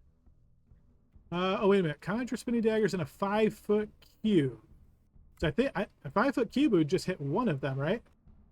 The way that 5-foot cubes work, if you put it like on an intersection, it would actually hit all four, right? Because it would get the four like the four squares with 50%.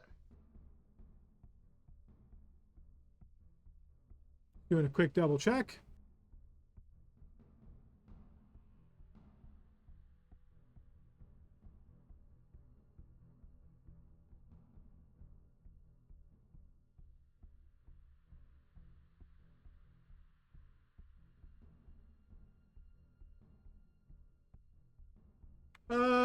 So yeah, so I'm seeing sage advice here that basically says it potentially could, unless you say that it has to snap to grid.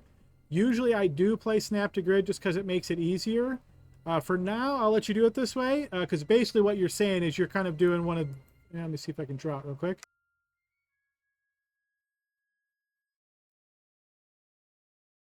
You're basically trying to do something like that, right? Where you're putting the 5-foot square in the dead center of the intersection, which wouldn't really hit at least 50% of a square.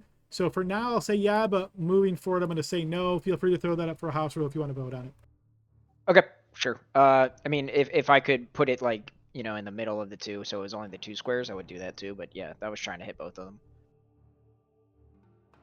Yep, yeah, like I say, for now, we'll use this as is, but moving forward, it'll be just snap to grid. Okay, let's see. Yep. So each creature in the area takes the damage. Yeah, I think you're right, though. I don't see any kind of check or save or anything like that. So yeah, go ahead and throw 44. It rolled. It's the 11. Oh, my bad. I totally missed that. I can roll it again if you want. No, you're good. I just totally missed that it even showed that. Okay, so these guys are both going to drop to the ground. Okay, and then that's concentration and let's see. Can I? So it's still like difficult terrain to sneak past the lion, right? Yes. Okay, so I think then I can run. So it's 5, and then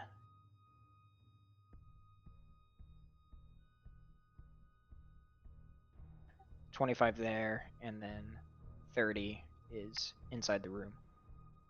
And that. So explain to me. Oh yeah, wait, sorry. My cloud of daggers is there actually, so I don't think. I think I just did that. That's what I was gonna say. I think you knew it was there, but you stepped into it anyway. Was that just a mistake because you forgot that it was there? Yeah. I wasn't thinking about it. What I would actually, I mean, if I could retcon that, I'll use a bonus action to Misty Step across it. So what I'm gonna say, just because I think it's more funny, is you put your hand barely in there, you take 1 point of piercing damage, then you realize it and you don't enter the square. Okay, all right, that's fair. Can't you drop a concentration at any time without an action? I can, but I can also keep this and move it on subsequent actions. Okay. So it's probably worth keeping the concentration there. Well, once you apply the 1 point of damage, let's see if you maintain your concentration. I do have the concentration script up as well, so it should roll it for you automatically. Just take that -1 HP, and hopefully it works.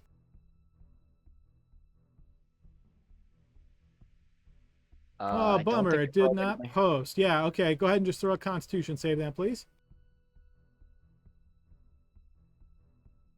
Okay, yeah, so that's success.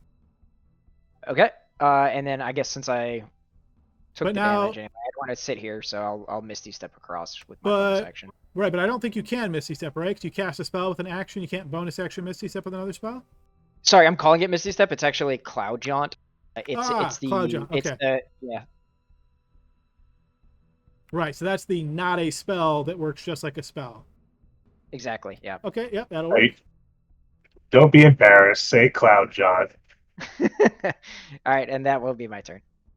All righty, we will move to Grim. So Grim, you're at 1 HP, but unfortunately you have 2 different effects that are dealing damage to you. One's doing a D4 and one's doing 1.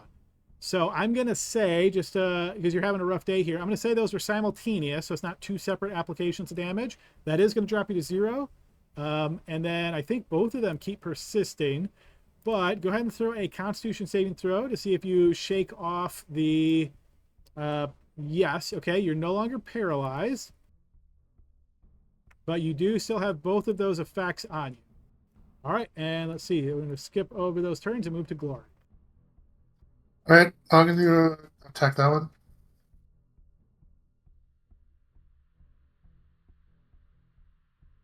Okay. Now let me just double check really quick.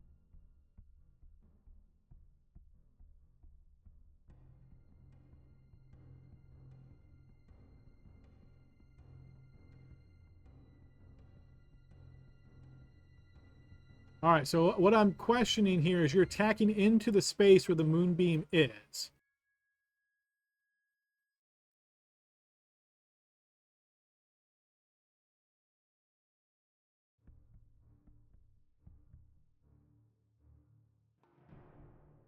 So, okay, a creature also makes the save when the spell's area moves into its space and when it enters the spell's area.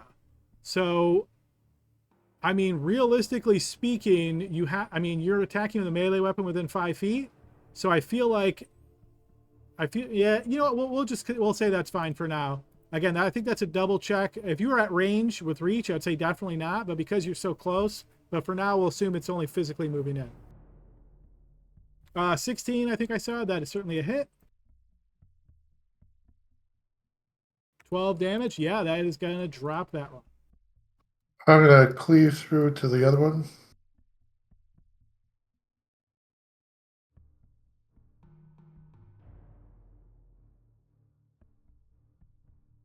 $23, yeah, that'll hit. It doesn't roll the. Yeah, you might have to manually roll if it's giving you an issue.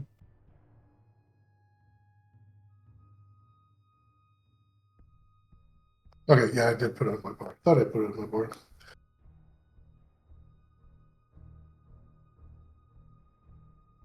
Okay, yes, you slash into that one as well, wounding it. All right, this one's turn. Removing the dead ones from initiative. Okay, this one's turn. Well, it's definitely going to want to move out of this area, but it's got a tasty snack on the ground. So I'm going to put this Grim dice in your hands. Roll 20-sided, but pick high or low before you roll it to see if it tries to go for the killing blow on you or if it goes for glory. High is me. High is you. All right, it is attacking you. All right, so seeing that you are very badly wounded on the ground here, it goes to try to slay you. So here comes the attack. That would hit regardless, so that's 2 failed death saves. And then it tries to bite you a second time, but is unable to get through your armor. It is then going to step to here. Braddock.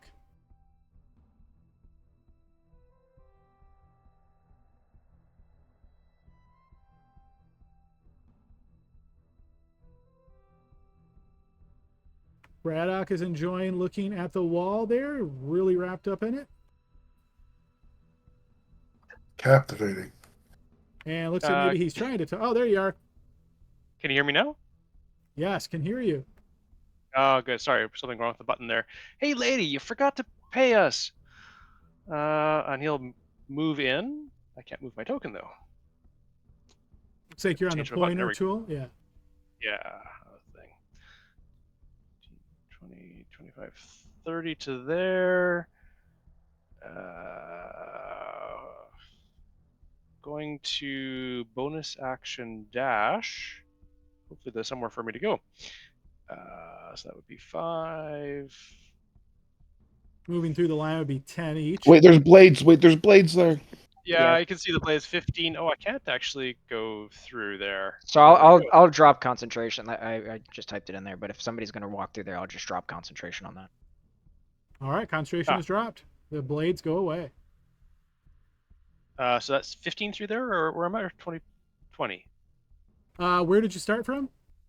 I started the 30, so I'm just not sure. Is the lion 2 squares worth of difficult terrain? Yes. So 5, 15, 25 to here. Yeah. I'm big, sorry. Here for 30? I've got a total of 65 feet it would take you to get there. Oh, because I got round. Yeah, so you can't go through the wall like that. So if you started from here, which I think you did, 35, 45, 55, 60 to get to there. 60 there. Okay, sounds good. Close enough, and we'll wing a blade towards the remaining zombie. Or Okay. Yes, that'll hit. Yeah. Okay, with that strike of psychic damage, the ghoul collapses.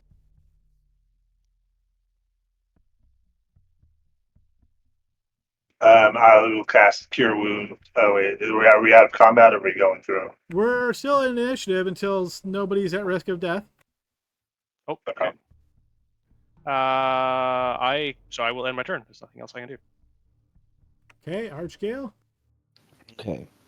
So that would be 10, 20, 25, 30 to right here. And then I will cure wounds on Grim.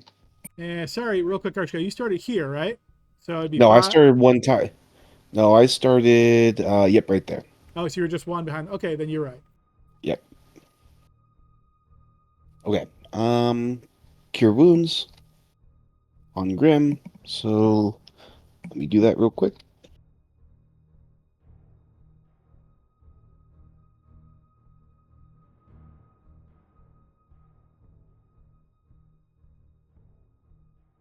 All right, so you cast Cure Wounds, restoring 16 HP to Grim. So Grim, you can set yourself to 16 HP and 1 level of exhaustion.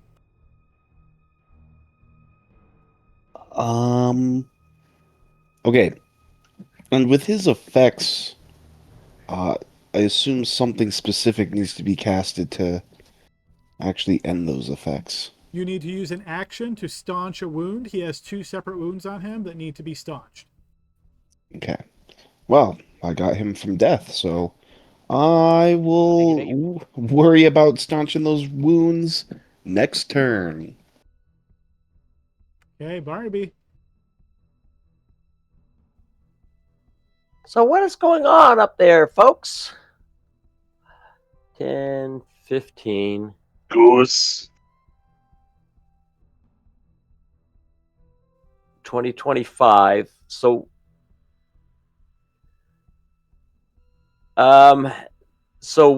would this be, that would be 35 to get there, or 30, Adam? 35. Okay.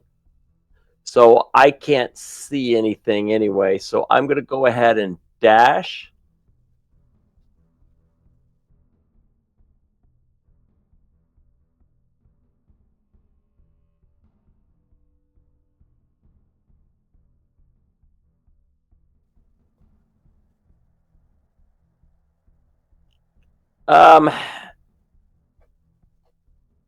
Yeah, I can't take an action since that's that. So I'm just going to go here, and I am going to do a ready action that if any baddies come in, that if I see a baddie, I will shoot them with Eldritch Blast if they are. Yeah, that's what I'll do. Okay. So you dashed, right? So you don't have an action. Yeah, I dashed. I don't have an action. That's why. Yeah. Okay. And I can't go into Moonbeam, so. Probably not a good idea. I chose not to. Yeah, don't go in the mountain. Can I reach out and touch Grim from where I am? To do what? Staunch one of his wounds. I'm going to say with Lion's Paws, you cannot staunch a wound. Even with the medical kit? No. Well, I mean, if you visualize it, staunching a wound basically is like Adam, taking cloth and stuff and putting it to the wound to stop the bleeding. I Adam, can't this is the visualize 2024. This is the 2024 rules. There's a lot of possibilities. I want to see that it says Lion's Claws can staunch wounds before I give that one up. I have 15 dexterity as a lion. Good try. All right, Good try. I'll move in here. And I say, there's someone better lick his wounds. That's the end of my turn. Okay, Zach's turn. All right, I'll move over 5. Right. 25. I will attempt to staunch his wounds as an action. Okay, so it automatically succeeds. The only question is if you staunch the little wound or the big wound. It's hard to tell which one is which. So go ahead and roll a d20, pick high or low. And if you get it right, we'll say you staunch the heavy wound. And if you get it wrong, we'll say you staunch the mini wound. I'll say low. All right, you staunch the mini wound. So the 1 piercing damage is no longer in effect. Okay, and then I have 5 more feet of movement, so I'll move back here, and that'll end my turn. All right, Grim, at the start of your turn, you still bleed. Oh, you rolled it? Okay, go. Good deal. Take 3 points of damage. Then I assume you use your action to staunch, right? Correct. All right, we are out of combat, folks. Woo, take a breath. That was a big one. Boy, Brian, you just could not win there. What happened? Where'd they go? We got him. You, almost got eaten. Damn it. I would have been lucky. Yeah, but as you were dropping, you really did some damage to them. Just look.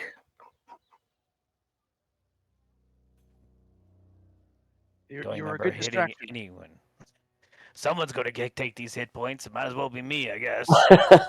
Everyone else is perfect. I got this. Where's the next door? You're a good distraction. They seem to find you quite tasty and allowed us to take them down. Job well done. You might want to take a minute though. You're still bleeding quite badly. Somebody to in this me. moonbeam. I will end Moonbeam, yes. And I will end the concentration on Moonbeam. All right. Well, I do have a healing potion I could pop here. No. Come to me, Grim. You are good. To the mighty lion? I tremble in front of this lion. Are you real? Reach out, paw. I cast Cure Wounds. First level. You are a large lion. You could be like a noble steed, right into combat. Oh, Trying to settle. It should have. It Aslan. should be +4 for that, by the way. I'm not sure why I don't get 6. Okay, so you have like a wisdom of +4, I'm assuming? Yeah. Okay. Yeah. So take total of 10 there, Grim. all right. Thank you, mighty lion of the jungle. And then do your resource reporting there, Aslan, for how much slots you have left.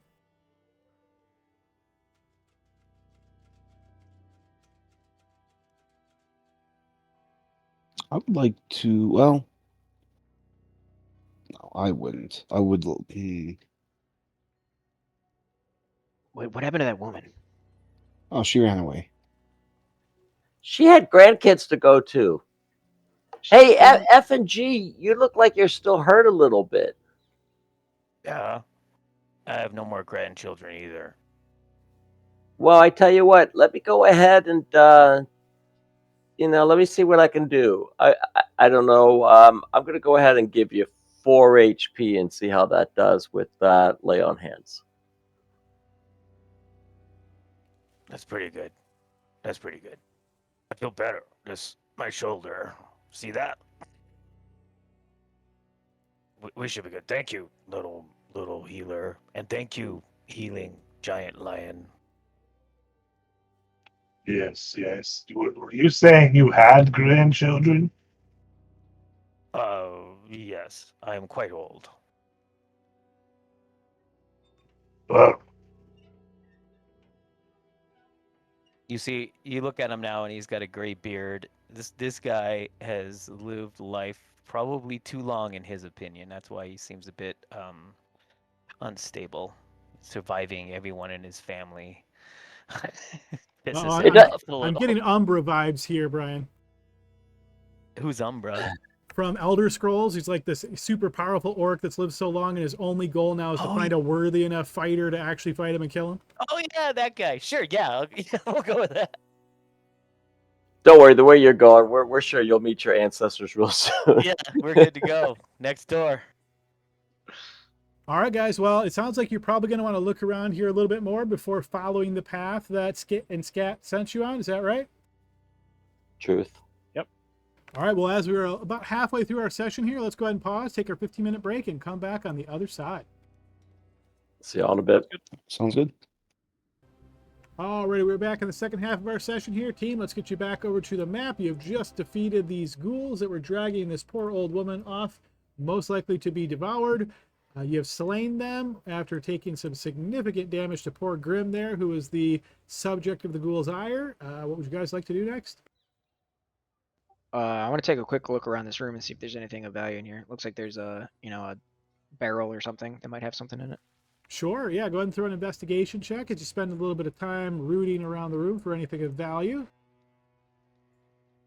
The barrel looks to be empty. You kind of hit on it there, Zach. It sounds hollow. You get a little bit of an echo sound throughout. It moves really easily. You can tell there's not much in, if anything, in there that would give it no weight. You scan around this area looking, moving some of this debris and hay, that kind of stuff on the ground. But no, you don't find anything of value. I'd like to listen to each of these doors to see if I hear any scuttling or anything. All right, each of these doors, meaning the one on the west wall and then the three on the south wall? Yeah, just going counterclockwise. All right, just give me Braddock? 2 checks. I'm going to take the first. Yeah, and if Braddock, if you want to do one of them, I'll take that door that you're right next to. And then, Sounds good. yeah, Glory, just give me 2 checks. I'll say 1 for the west door, and then 1 will cover both of those 2 south doors since they're pretty close.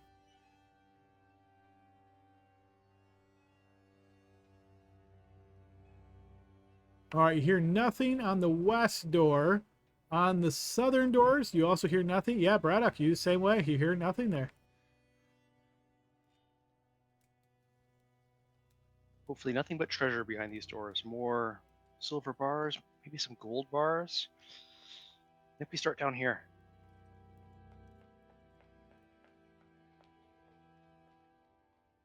Any direction is as good as the next at this point. Just be careful. Well, do we remember the directions that was given to us to where we want to go? You do, yeah. So you guys remember you spotted this creature being dragged away. So this took you a little bit out of your way. Basically, you would backtrack to the previous hallway and then turn to your north, and then you'd be back on track. While we're here, though, it might be worth investigating. Yeah, see where they were dragging that lady off to. Yeah. Sounds like the right answer to me. I can scout a little bit here, but before I do, again, new mechanics. I want to use the. And actually, Adam, I should be good to get your opinion on this. I want to use the psychic whispers, which allows me to have telepathic connection. And it says the first time I use this power after, well, let me put it in chat. First time I use it, I don't use an energy die, and then I do use an energy die after that. Okay, yeah. So what is the question?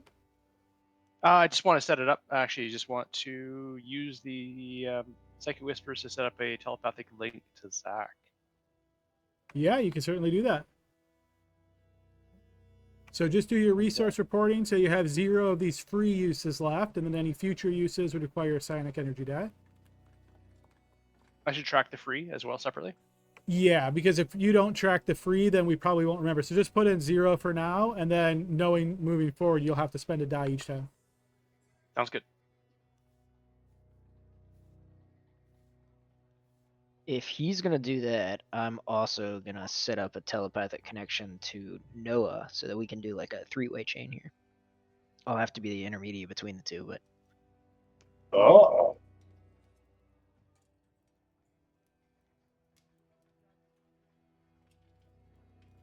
All right, so it looks like that lasts for a number of minutes equal to your source level, so 3 minutes. Oh, that's right. I need to roll. is mine minutes? I thought it was hours. Okay, yep, sure, 3 minutes. Open the doors, quick. I'm good for 3 hours connecting to Zach.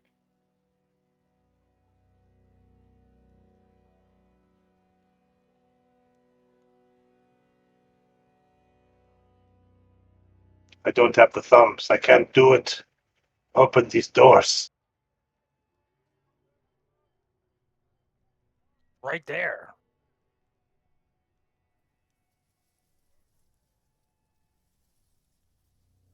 Sorry, Adam, were you reading, or we're good to move? No, I'm sorry. Yep, you're good to go. Okay. Yeah, so Braddock will open this door and peer through. It looks to be an empty, small, square room here, Braddock.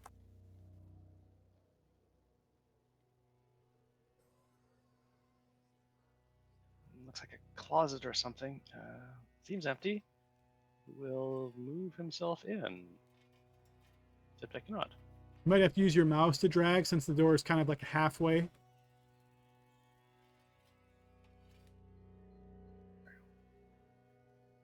All right, yeah, super small room. I guess he'll investigate, kick around some of the straw that's in the corner there, see what's anything's around. Throw me an investigation check. Doesn't seem to be anything of value in here, Braddock. Ah, waste.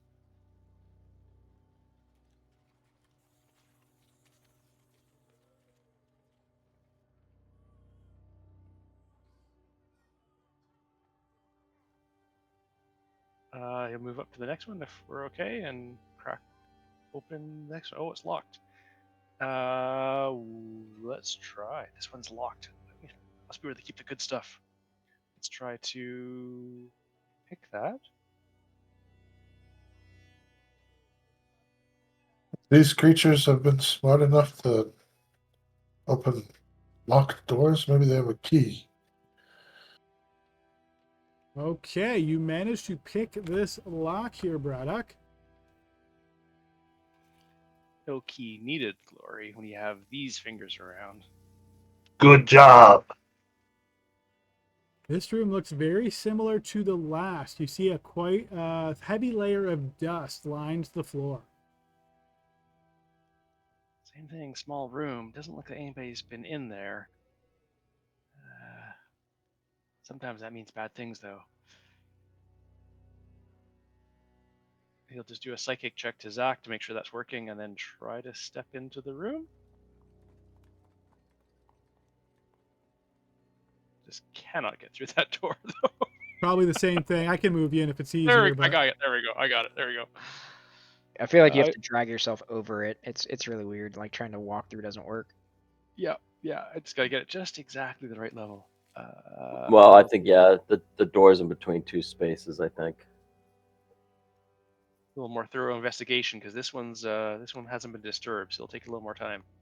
You search in there for about a minute or so, carefully looking, and you do discover a small wooden box, and you notice that it emits a single harsh laugh each time it is opened. Yeah, offensive, and not sneaky at all. What the hell? Hey, Zach, Vigo, you guys can do something with this? Could be useful for distractions. Is it empty? This has a laugh, which there's no value in that. You can't sell a laugh. Too bad we can't put that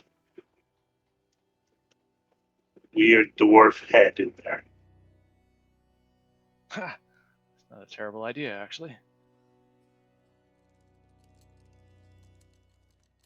I'm still glad you found it, though. Good job. On to the next one. This one has to have the gold in it. Ah, locked again. The lion steps back.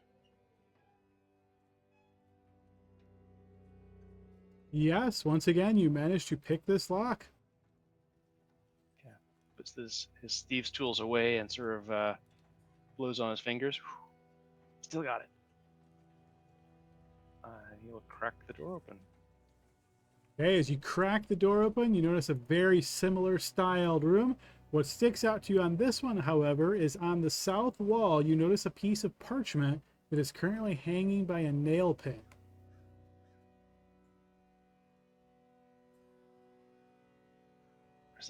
There's a sign on the far wall. Anybody have some really good eyes? What's it say? Can't see. You kind of squint. I'm not sure if I'm able to see the parchment or read the parchment. Give me a perception check.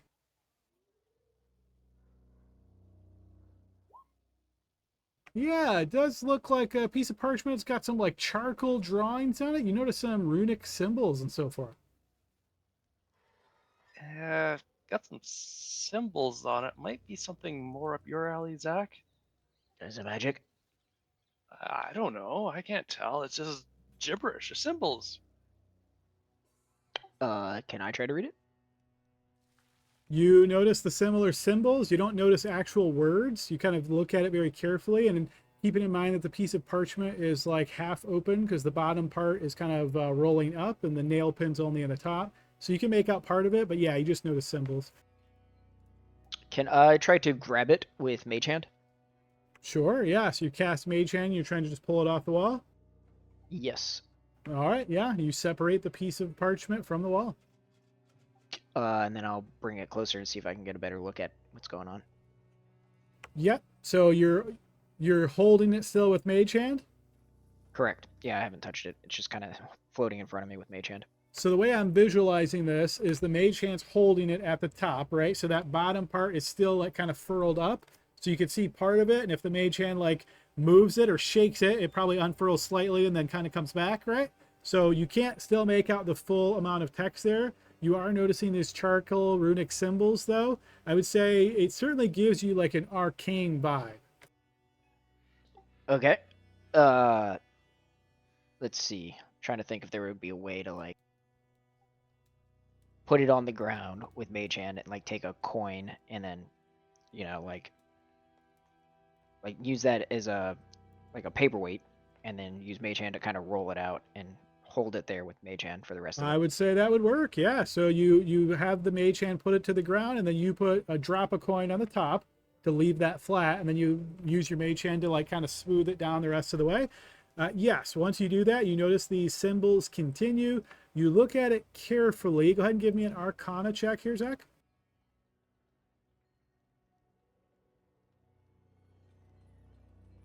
Okay, so this is a very rare looking scroll. What I can tell you by looking at this is you can't make out exactly what it does, but you can definitely tell that these are necromantic runic symbols. You would probably need an identify spell or use a short rest and, you know, hold it and manipulate it to understand what it does. I will share that information with the group and kind of roll it up. I have a scroll case. I'll put it in that. Hopefully valuable. What do you think about the room? Should we not go in the room because of that? I don't know what this means. You know, it might be warded or something. Does anybody know enough about some Arcana to kind of check it out? Is anybody else magic users? Maybe. Zach's I right. know little of Arcanas, but what the natural world has provided me. I know a little, though, but I'm not proficient. I didn't see anything else in that room, so I'm not sure if it's worth it. Let's see if we can go to the west here. I'll pick up that coin that I guess it's like a piece of silver or something and toss it into the room and just see if anything happens. Nothing happens other than you would expect. A little bit of dust perhaps gets shaken up. All right, I'll just grab that again with Mage Hand and follow the group. Okay, Braddock, as you investigate that western door, I would say it is locked on the map, but essentially what that means is this is a way to continue into the cartways. So you would open this door and go down some hallways before you reach the next area of interest within the cartways. So we kind of recognize this. Oh, this is back into the cartways. You can't, yeah, so you're in the cartways right now. I would say you could certainly tell that this is going to continue into the cartways. Got it. I would say that if you're looking to test a trap in that room, maybe we throw one of these dead creatures in there. Before you do that, did we search the bodies on these creatures yet? You did not. No, we have not. Or actually, You I'm are sorry. welcome to. I think Glory said he was looking for a key, which he did not find. But yeah, you guys didn't do a thorough search. But I'll just say quickly, You notice they're ghouls, so they have like tattered clothing, that sort of stuff. You don't see any like pouches or anything like that. They don't seem to be carrying anything of interest. Um, I guess the question I have is there any way that I could identify that these ghouls were created by maybe a priest or someone of Marina? Maybe with like a Uh, symbol or like a tattoo or like some kind of arcane ruin on them. sure. So you're looking for some kind of physical symbol of their creation. Yeah, go ahead and give me a perception Yeah. check as you scan over the bodies, looking for anything like that.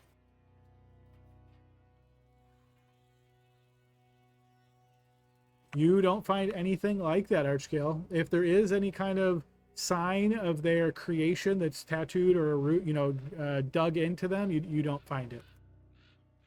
Okay. All right, you can throw a body in there. That's all I wanted to see.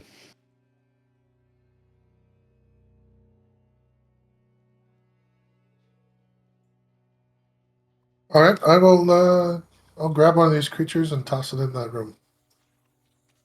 Okay, you managed to do so. They're not particularly heavy. You kind of chuck it on inside, and nothing happens.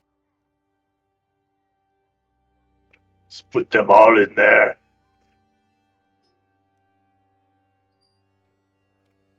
I'll put them all in there. All right, you take some time hucking them over there and throwing them inside. I guess we move on. Onward Yeah. to the Doesn't temple. natural magic bring people back from the dead? Yes, or creates them. Oh, Usually against their will, but yes. We I'm almost not a need smart man, but why are you putting dead bodies into a place where there's necro magic there? Well, it's just a that's- scroll. Oh, okay. We, This hallway's clear. we almost needed some of that magic for you there, big man. Yeah, throw me in that room. There you go. Write that down. I think we maybe need to blow their brains apart or something so they don't come back. I think we should continue onwards. I agree. I'm glad that spirits are high. All Onward. right. Who's Right, gives, opening the door? gives Grim a pat on the back. Lead on, big man. I'm sure nothing bad will happen this time. Oh, this one. We're going up this way. Oh, that's where we came in from. We gotta go back to original path. Got Why a little not try to- disorientated, almost dying there. Why not? Oh, we don't want to try to pick this door? That door led back to the way we know that area. It leads back to the cartways. Oh.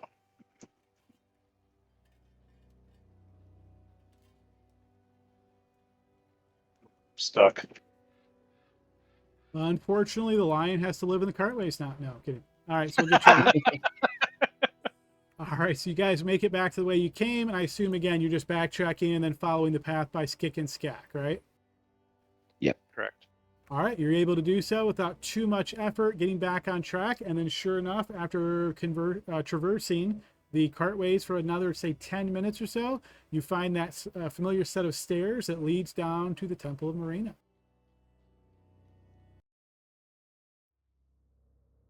I don't like this room. You are quite happy to notice that there are no other opponents here for you to deal with. Oh, guys, a quick tip. Don't mess with those bones. I learned that when I came down here a while ago. Just to let you know. Yeah, we found that out too.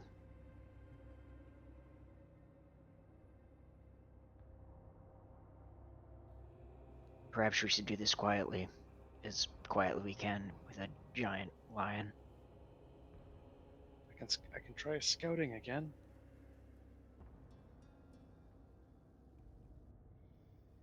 Alright, we'll try this door. The door opens. Alright. And I wasn't here last week. We've been in this big room before, right? We had the fight here. That's right, yes. I can be stealthy. Haven't you seen a lion stalk its prey? That's a good point. Those toe beans can be quiet.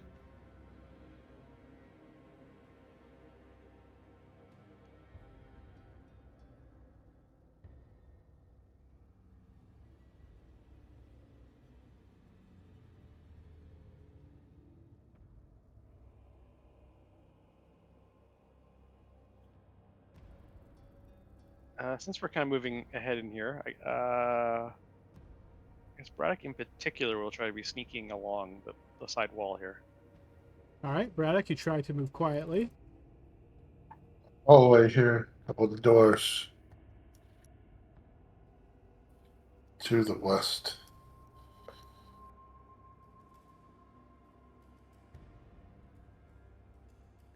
Did the instructions that is it Coral that gave us the directions? Skick and Skack, those were the directions to get back to here. So now that you're here, they've completed those directions.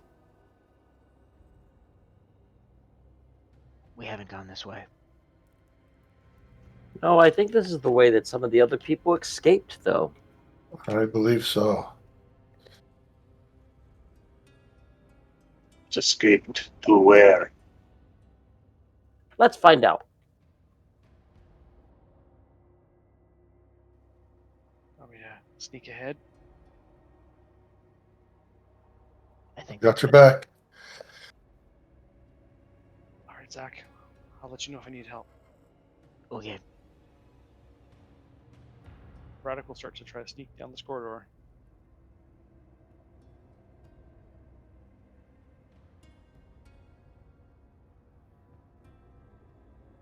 Pause here to listen at this door. Perception check. You don't hear anything. And then just as a quick reminder, I won't call for a stealth check until I think it's important. So even though you're sneaking, just declare sneaking and then don't bother rolling. Sounds good. He'll cut across and listen to at the other door. Go ahead and make perception check. No, you don't hear a thing. We'll keep. We'll keep heading up the hallway. Don't go too far. He'll communicate back to Zach that it's clear and the party can catch up, but not too close if they're making noise. We'll read that info to the group. Do his best to try to peer around the corner, maybe like eyes low, try to peek around the corner.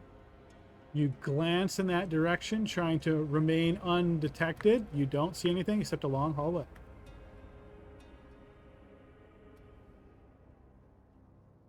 Working his way down. Listen at this door. You hear nothing. Continue to an open doorway here, and same thing, try to do his best to peer into the room. Seems to be empty.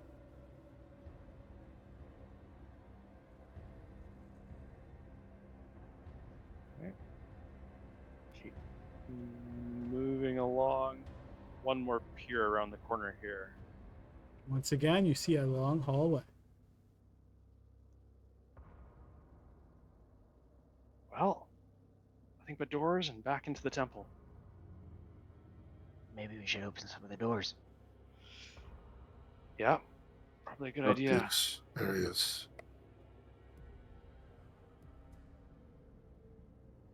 Start with this one up here, maybe?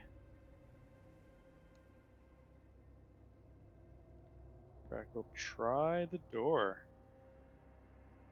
The door opens and you notice inside a small chamber, and you can see what appears to be a lockbox in the northwest corner. Ooh, that looks like something people keep valuables in. I think we're good. Make sure it's not trapped. We found those trapped places earlier, so. Good point. Braddock will do a check around the doorway and the floor directly in front of the doorway. Investigation check. Does not seem to be any traps here. We'll move in towards the lockbox. You notice as you get a little bit closer here, Braddock, that it looks as though the lockbox is open. You can see that there is a gap between the lid and the base. Looks like maybe it was opened and then closed again, but not fully closed. That's never a good sign. Someone might have beat us here. He'll get up to it, but he will use that chance to sort of look around where it's not quite closed to again see if there's a string or a lever or some sort of a trap on the lid.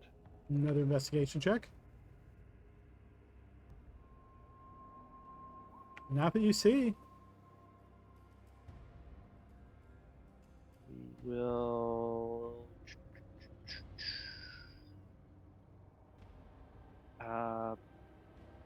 back up and use the Zach, that creepy little hand thing you do. Can you use that to lift this lid? I'll try to mage hand it open. Sure. Yeah, you lift the lid. It's not difficult, and it opens. We'll go back and take a look inside. It is empty. Good. He'll swear in Elvish. Not sure what swearing in Elvish sounds like, but everyone clearly knows it's swearing. Well, they had plenty of time to gather their stuff and leave. They might have grabbed whatever was valuable. And Suppose. just in case it makes a difference, keep in mind Mage Hand only has a duration of a minute, so I'm assuming you recasted it there, Zach, verbal and somatic components. Okay.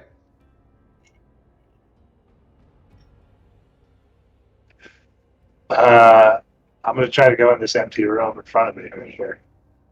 You narrowly do so, and yeah, you find yourself in a fairly large room. It doesn't look like it has much of anything in here at all.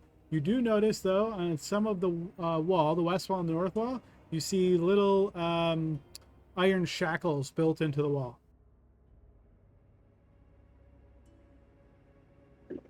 I want to sniff all the walls. Was that the prison they had you in?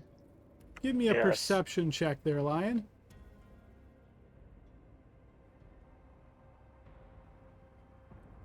You sniff around, catching a scent, and then you follow that to one of the shackles, and you notice a few strands of auburn hair. The same color hair that Rosalind Turner has. Hmm. They had the girl here too.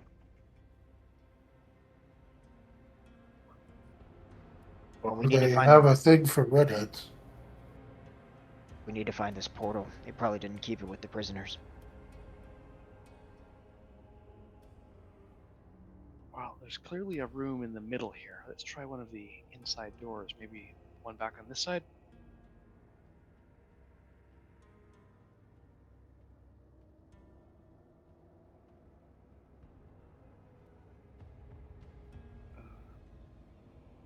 Give a minute for the troops to organize themselves.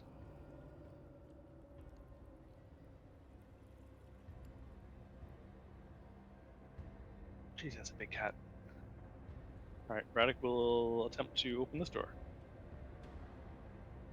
All right, you do so, and you can see a room inside there. I'm going to go ahead and give you a description here.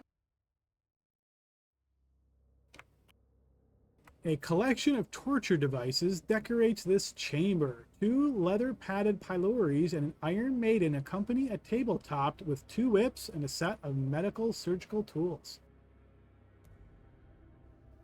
This looks like where maybe they had their fun. What's in there? Sex stuff? For some, yes. I guess Braddock will step in to investigate.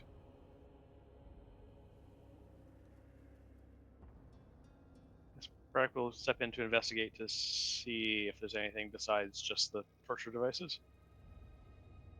Go ahead and throw me an investigation check as you search around in more detail. You look around this area and you realize that there is a secret door in this area on the east wall.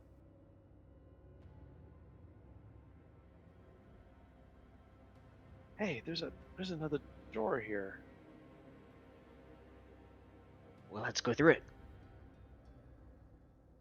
Come on in. Nobody strap anybody to anything. Will I fit? It'll be tight. But yeah, I think he'll squeeze in.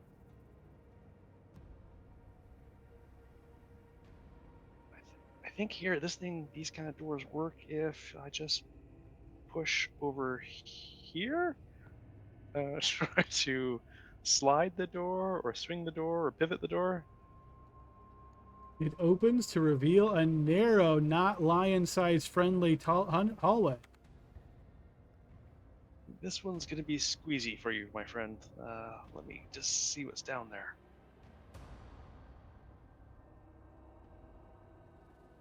Yeah, I can't even get in this other room.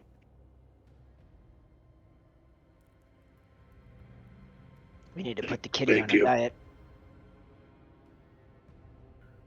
Does it just seem like it ends ahead? It does.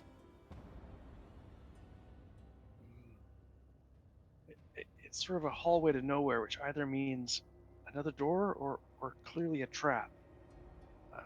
Probably another door. Hopefully. He will just progress, but just check the next chunk of floor right in front of him. You are looking for traps? Correct. Investigation check. You do not find any traps. He'll continue down the hallway.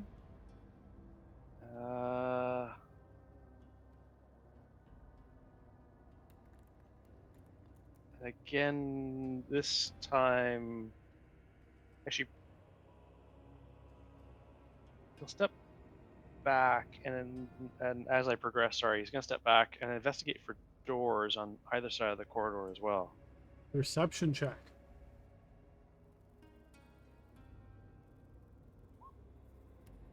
You don't find any secret doors in here, Brad. And is that for just this space or the whole hallway? The whole hallway.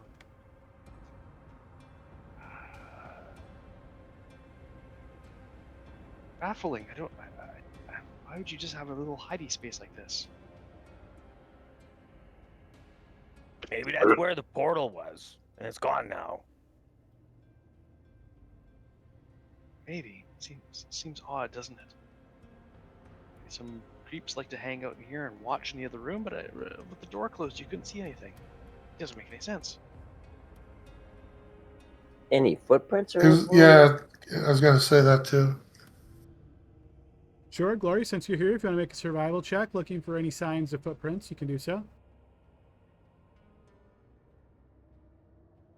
You do notice on the wall to your west there, Glory, there is a smidge of blood that looks as though someone stepped through here and scraped their side up against it. It looks reminiscent of blood that is like coming from multiple wounds at once, like maybe someone that got hit by a flail.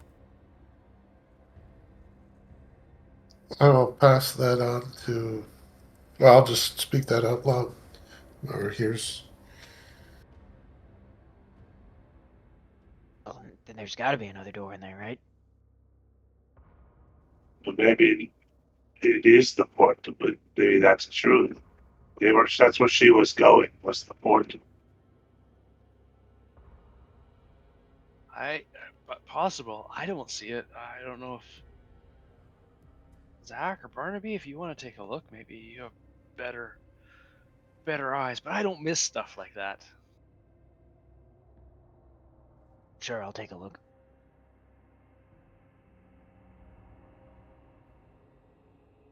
You're searching the hallway for secret doors, Zach? Yes. Perception check, please. No, you agree with Braddock's assessment. No secret doors in here. Yep, must not be anything. Oh well, we have other doors we can try. Across the hall. Yep.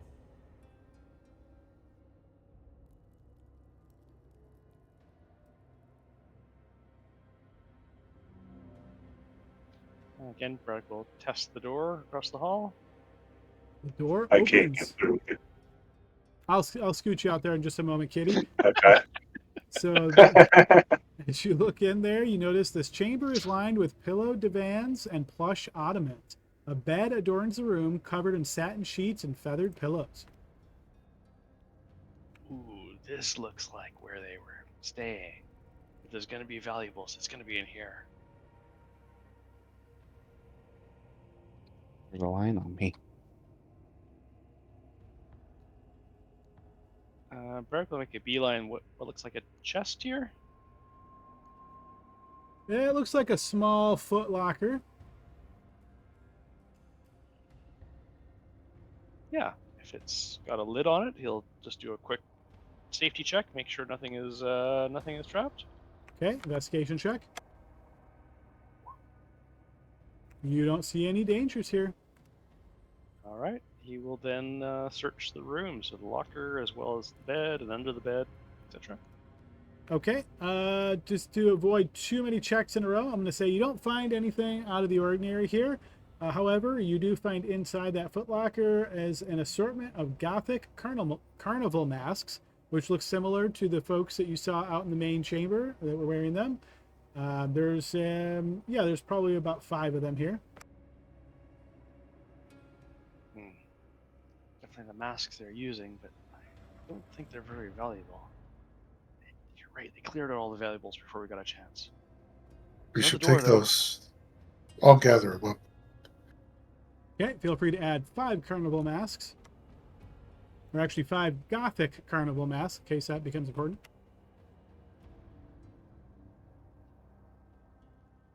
Brad will try the door to the east. That door opens as well. Seems to have an ottoman on the south wall there. Other than that, you do notice a peg on the east wall. And hanging on the peg is a crimson robe.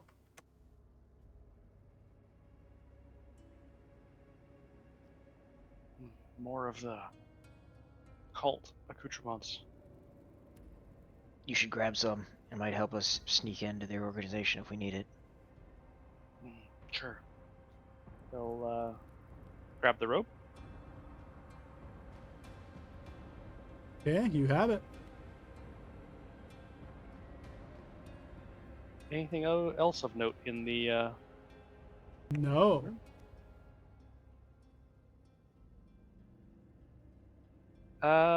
just because it's the oldest, is this like a wardrobe that's here?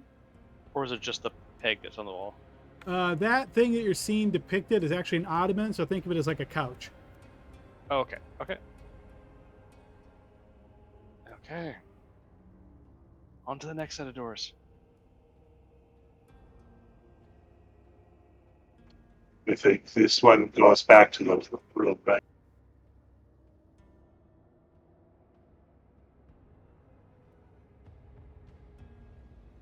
Where are you, Vigo? This far all the way. I would say you probably don't hear each other based on your distance. Okay. Glory, open these doors. I have no thumbs. All Open right, this door. as you open that door, I'm going to lock the token just so I can give you a quick description. A bed along the south wall of this chamber is plush with silken sheets and down pillows. The comfort displayed by the bed is out of place next to the cold stone walls and the dull, perpetual hum of the subterranean cistern. A red crystal statue stands in the center of the room, depicting a sultry maiden in a suggestive pose.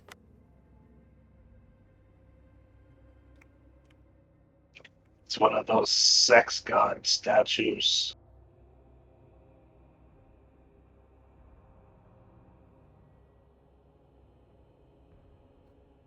Braddock,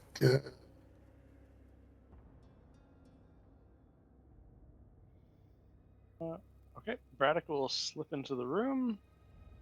Braddock, the moment you step into the room, you notice the crystal statue starts to move.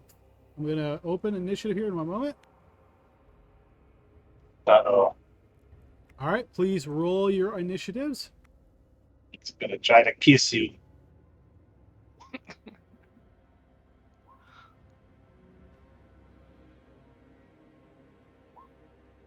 I think I put it in there as advantage, sorry, so I'm pretty sure I'm just 12.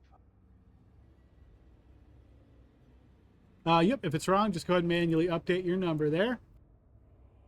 Okay, and then once you're in, our two folks that have alert, feel free to ask if you want to switch with somebody and see if they agree. Yes, Grim, do you want to switch? Yeah.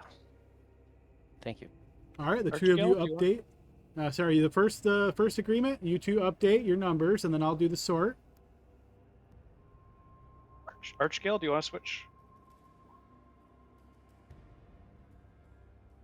Hold on, I'm at 4. Where are you Oh. at? Wait, you had 19 a second ago. What? Yes, I switched with Grim. Oh, right. Okay.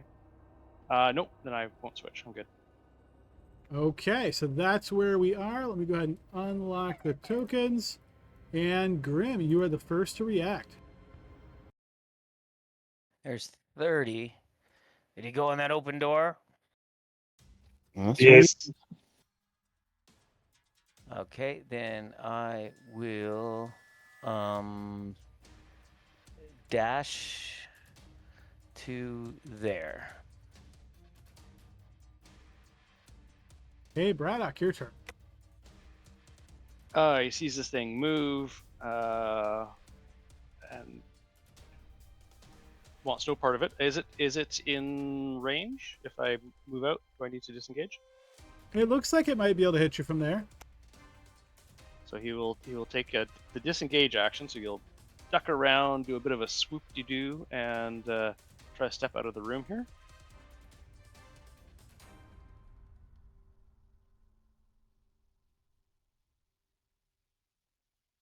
That's okay.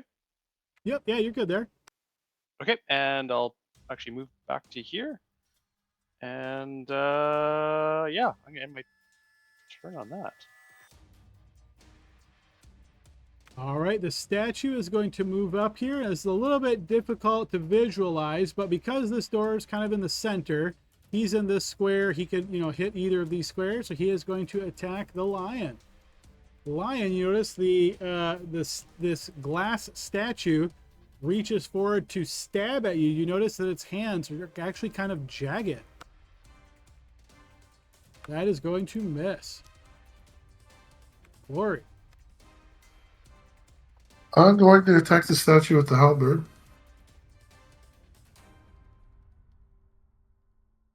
Yeah, 20 will hit.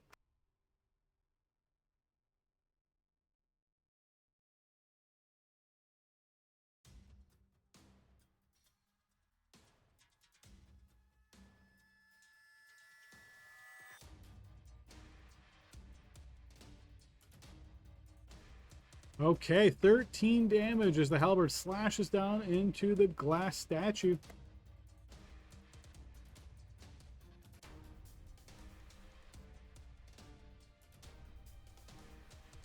It's my turn. Okay, lion. Okay, I assume if it can attack me, I can attack it. You So, can. I'm gonna rend it twice. 11 will miss. 17 will hit.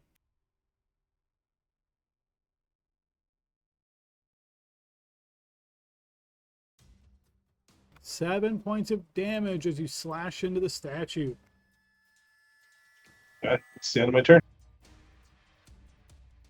Hey, Zach. Okay, I'll move up 5.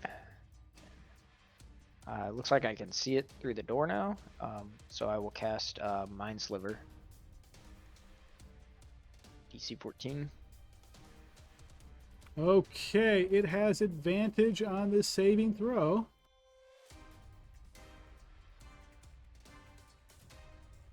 That is not correct. That should be a penalty, but it rolled a 17. Your DC is 14.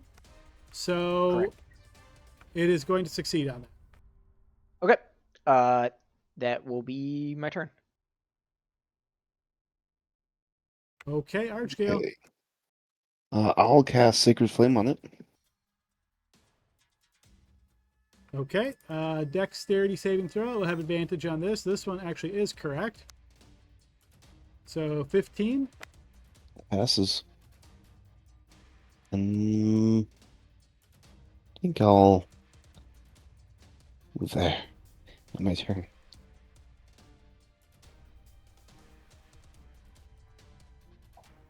All right, 1, 2, 3.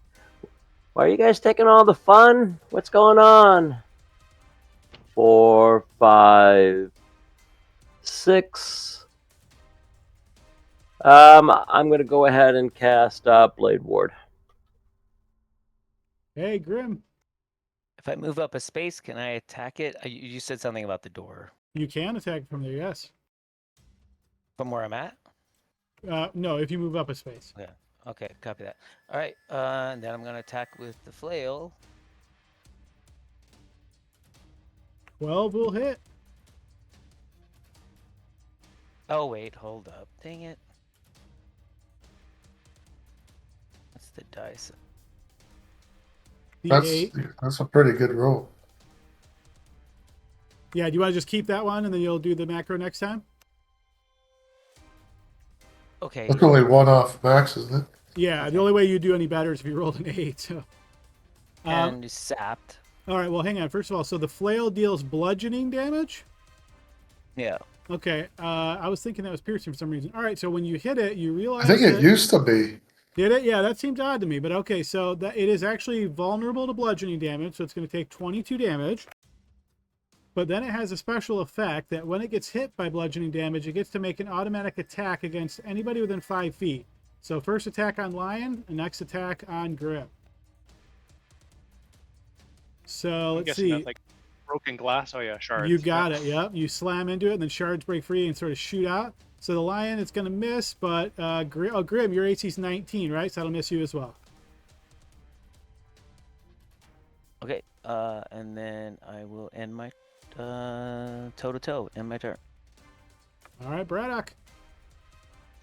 Brack's gonna pivot over to here. So I think I have a line of sight on it there. You do, yep. And he's gonna manifest one of these blades again and throw it, hopefully just over Grim's shoulder. 10 will miss. And he will bonus action form one in the other hand and see how the left hand is doing. That'll hit. 15. The left-handed one doesn't do as much damage though.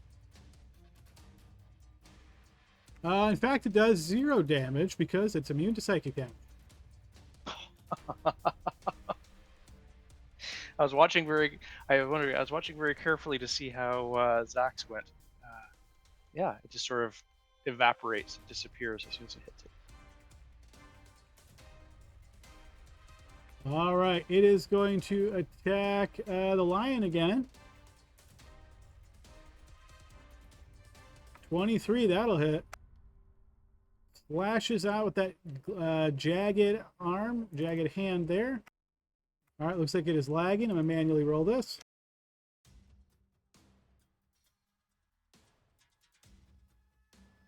That'll be 6 points of slashing damage to the Lion.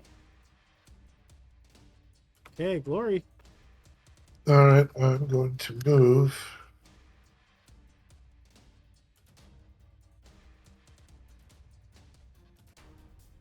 I'm going to move here, and I'm going to attack it. All right, step into the room and into a flank with the creature.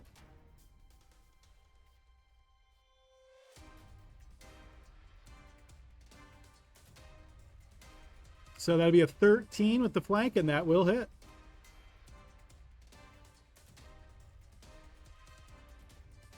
Wounding the creature once again as more glass is shredded off of it. Okay. Nice. I am going to attack with advantage because of pack tactics. Nice. Here we go. First Sorry, one this will first miss. one.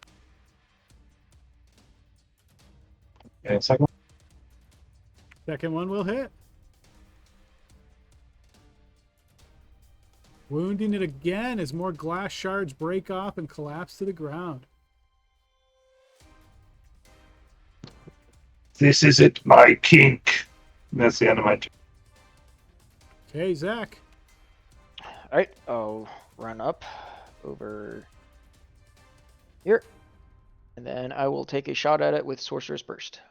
And this will be, I guess, like fire damage. It's not an advantage, so it's just a 9. 9 will miss.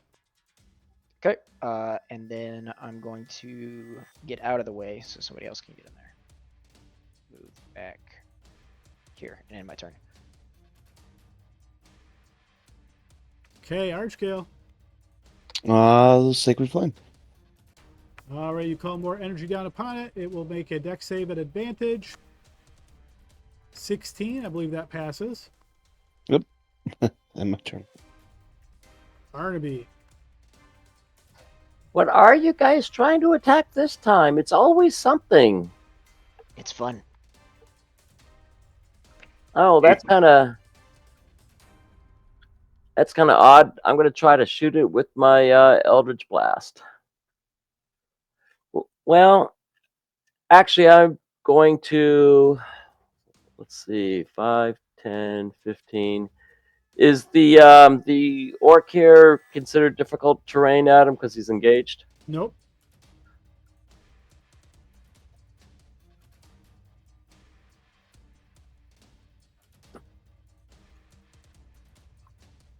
And I'm going to attack it actually with my my packed rapier. Okay. 14 will hit.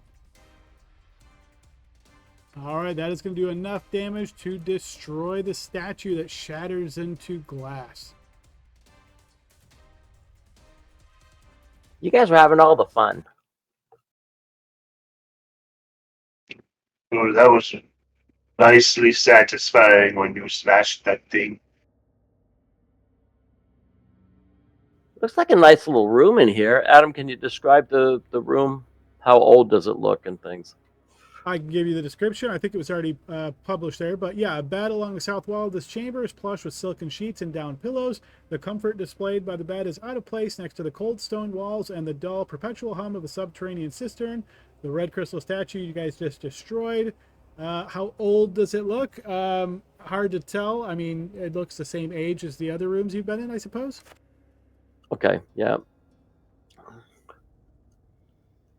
Anyone here want to search this room and search to see if there's any secret walls in this one as well?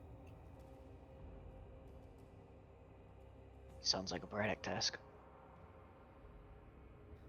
Braddock is up for that task, except he's got trapped under the lion.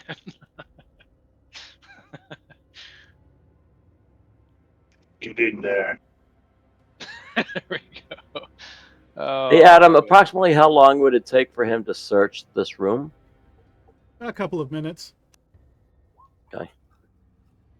You search the room carefully, but you don't find anything of interest in here, Braddock. It seems to be just another set of quarters. This is getting really frustrating. Nothing of value this whole time.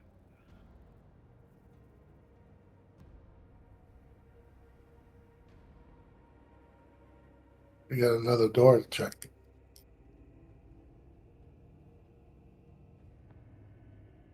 Braddock will test the next door. I guess the last door.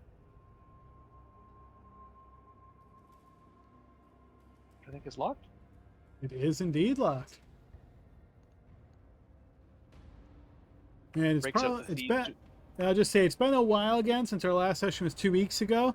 But as a reminder, when you defeated the golden-haired man 2 weeks ago, he did have a key on him. So if you just happen to check, you'll notice that key matches this lock. Nice. Not that you couldn't have picked it, though. Braddock very sadly his little case of thieves' tools and tucks them back in. I could have done it. It's really. It's not worth your time. You're an artist. Yeah, I don't want to break those tools. Fair enough. Fair enough. Puts the key in the lock and gives it a twist. It is unlocked.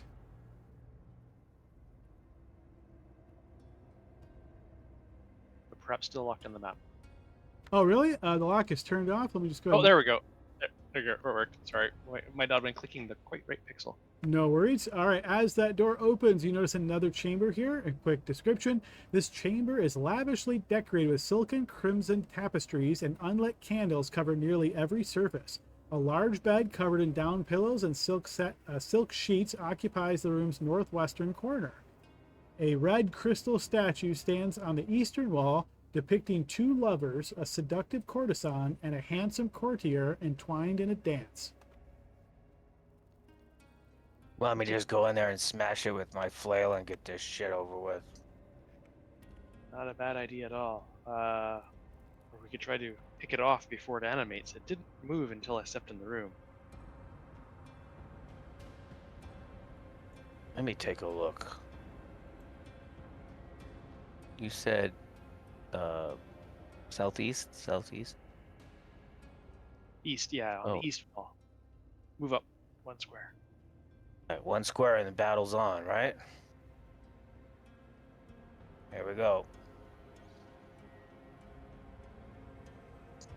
So the statue would animate here and attack you. Being that this is certainly not going to kill anybody, and it's not going to be a meaningful battle, I'm okay saying you guys win this battle. What I will say though is I did this before and I think it worked pretty well.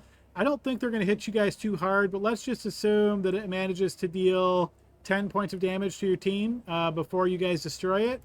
Figure out how you want to deduct that 10 points damage off, and I'm good with skipping the battle. I'll take 5. I could take that too. All right, that is done. So you guys fought that glass golem, defeated it, it shattered, and you're in the room. Room's clear. So you were both injured now, Grim. There's a door over here. And a bunch of furniture and stuff, but I can't find anything. Not my job.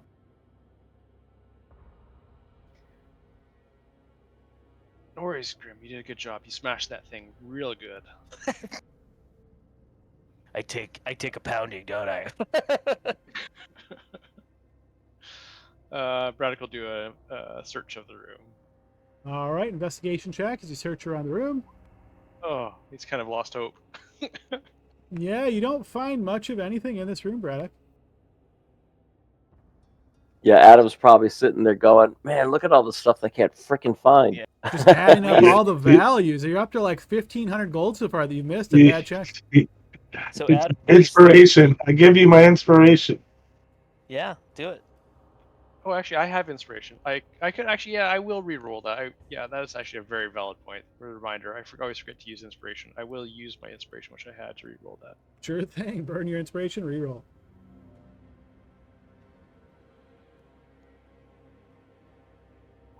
Ah, that's much better. Okay, what you will happen to notice in this room, Braddock, is that one of the candles on the table where you first saw the golem is distinctly different from the others in color and texture. It's a black candle, and as you get a little bit closer to it, it smells of strange and heady herbs. In addition to that, while you are searching the rest of the room with that 18 check, you find a finely crafted leather whip with a bloodstone handle under one of the pillows. He finds the whip, but he's still pretty sad about that, and puts his head down on the table in despair about not finding anything good and valuable. And as he's laying there, sort of with his head down on the table, in despair, that's when he notices, kind of sniff, this candle smells weird. This candle's actually different than the rest. Hey, Zach, Vigo, Barnaby, anybody? Something's weird over here, maybe magical. I can cast Detect Magic. It would take me about 10 minutes, or I could just cast it, you know? This one candle, we may want to take it, but it's not me. Somebody Well, else. it had a neat lock to it. I mean, I'm just going to go ahead and burn a spell slot, people. Sounds good. I was gonna just see if I could smell what kind of herbs it is and like what their use is. Sure. Throw a perception check. Barnaby, yes, that candle is indeed magical. All right. Is there anything else that's let's instead of me moving my token back and forth, Adam, I'm going to go from one room to the other as well, the one that had the crystal shard in there, just to kind of, since it is a 10-minute spell. Okay, so you're saying you're backtracking to just the room just to your south there, you mean? Yeah, right, yeah, right over here, right, you Gotcha. know. So, Yeah, you yeah. don't see anything magical in that room. Just strange and heady herbs. Vigo, you're not quite sure.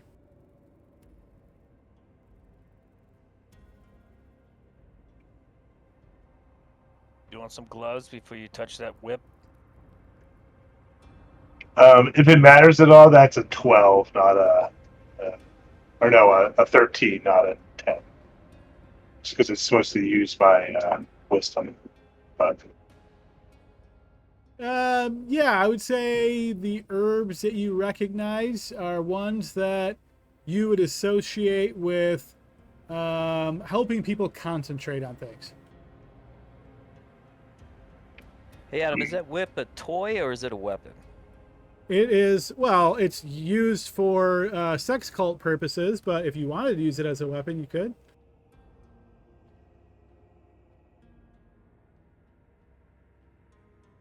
So it's more of a toy than an actual D&D PHP weapon, I guess. I mean, you could use it as a PHP weapon, but I think anybody watching you use it would be like, ooh.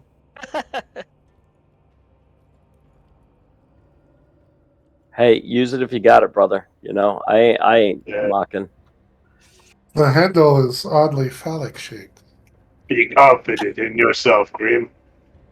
Just seeing if it's a weapon, then it might be cool to take, but if it's not, then leave it. It's definitely cool to take. You should use it. One last door.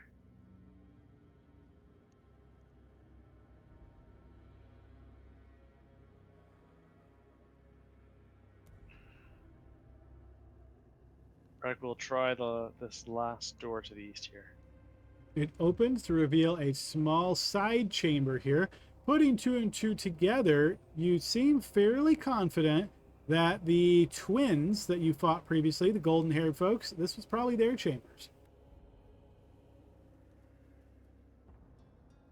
And yet another door. It continues.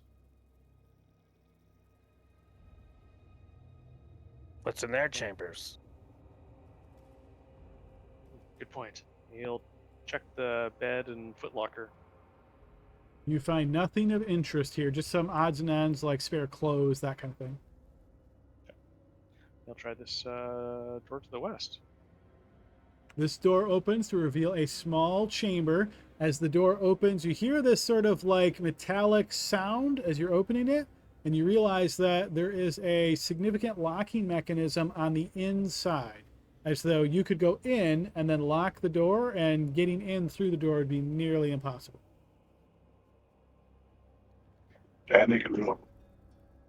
Exactly. It seems like a door that they could lock themselves into for safety. Maybe this was where the portal was?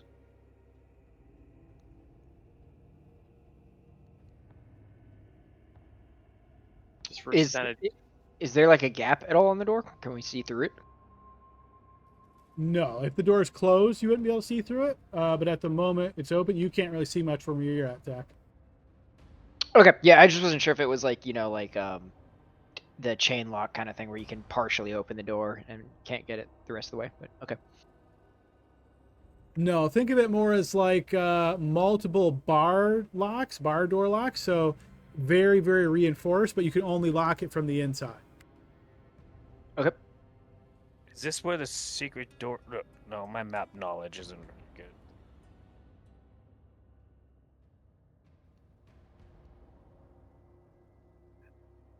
I think that was just sort of a panic room, and probably where the portal was created. Have we opened all doors then? Everything on this side of the temple anyway? Any way to break down the door? So Zach, just to clarify, they were able to go through the door because it was not locked from their side. So Braddock okay, opened gotcha. it, and then you could lock it from the inside. But yeah, nothing that seemed of interest in it. Gotcha. What happens if you go in and lock it, though? Maybe that opens the portal. Maybe. Might be worth know, testing. it's not a terrible idea. Smart Try. lion. Maybe that candle. I'm still me. I'm just big. Wow.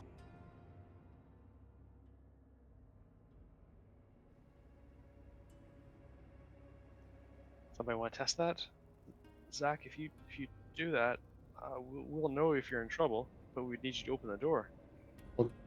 Can't we determine the nature of the candle? Don't you have that ability? No, it might show something. I could take it. We need someone who could speak in the brains. Don't you guys talk to each other without using words? Yeah, we can do that. Okay. It's probably going to be nothing, honestly, when we all get in there. But can more than one person go in there at once? Well, more than one person, but probably not the big guy, not the big cat. Yes, yes. I wait outside to see what happens. I'm more of an ideas lion. Yeah, give me that candle. I'll go in here. No one has picked up the candle from the table yet. Okay, I'll grab it then. All right, you have this candle. It is like black wax. Okay, I'm gonna go into the room, and before I close the door, I will use elementalism to light the candle. Okay. As you light the candle, yeah, I'm gonna say it lights. Okay. I will go into this room. Okay, you're in the room that has the door with significant locks. Okay. I also have that lantern still, so like if there's anything invisible in here, I think I should see it. I think it's just invisible creatures, but I will attempt to close the door and lock it and see if anything happens. All right, you close the door and bar the door with those door bar locks. And in the dark of the room here, your lantern is casting off light, but you hear a voice suddenly seems to emit from all around you. And it says, "Welcome back, Linus. What position would you like to do today?" I'm good.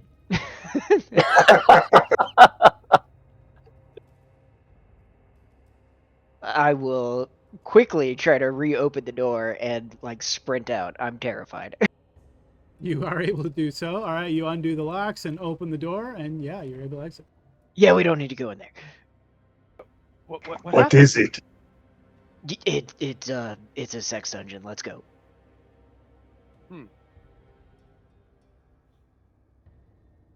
Did it say someone's name?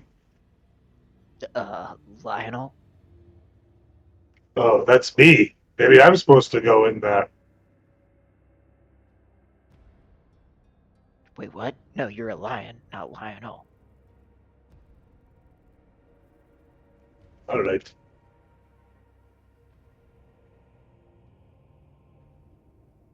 There's doors down here.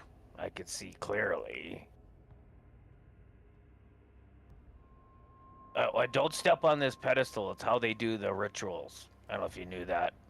So I'll throw out there real quick. So since you lit this candle, Zach, I would say you feel relatively calm while you're holding it, walking around with it. You feel like your mind's just a little bit sharper. Like maybe you can focus just a little better than normal. Nice.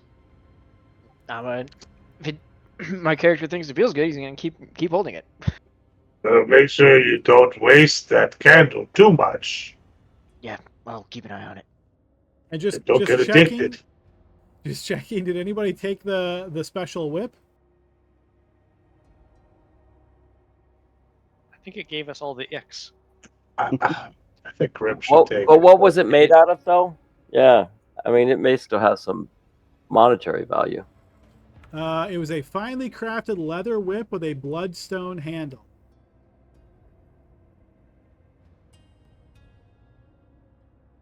All right, I'm hearing nothing, so I'm assuming the whip was left behind. I'm a lion. I can't carry anything, so I'm just. I'm gonna tie the whip around the lion. I need a leash for this cat. I'm just kidding. Braddock is extraordinarily greedy, but even he has limits. All What right, is Barnaby, Grim, Zach, and Lion, as you're in that area now, to your north, you notice the relief of a large gargoyle's mouth on the northern wall spouts a stream of crimson-tinted fluid into a wide basin. The water in this time-worn fountain appears to have been polluted by the blood of several creatures, and it swirls with exotic red plumes beneath its rippling surface. Nope.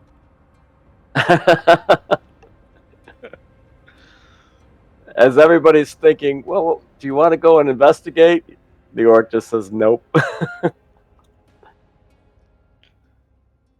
Barnaby, I'll also say, since detect magic is still active, you detect magic in the water. I'm gonna tell that to the folks. Hey, there's magic in there. What kind? Red blood magic, I'm guessing. I think there's a whole lot of things besides magic in there too. No We thanks. should destroy this statue. I will take out that chalice and dip it in the pool. See what happens. It Wow, is you filled don't up want with to make. Okay. If it doesn't do anything else, I'll pour it out. Okay, you pour it out. Adam is- Sorry, I was just double checking that. So you didn't attune to this, right? You just identified it, right, Zach? Correct. Okay, right. So nothing happens. You pour it back up. Got it. Adam, so is the magic in one particular spot, or is it just kind of like the liquid itself? The liquid itself.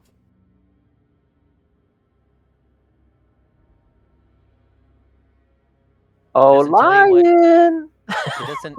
It doesn't tell you anymore what school of magic. Yeah, what school of magic, It Adam? says if an effect was created by a spell, you learn the spell's school of magic. I'm going to say, based on what they're giving me here, that this was not created by a specific spell. I am lion, not vampire bat. I will not drink this blood. Yeah, that's a good idea. You should not do that. This goddess seems evil. Oh, lion! I'm just kidding.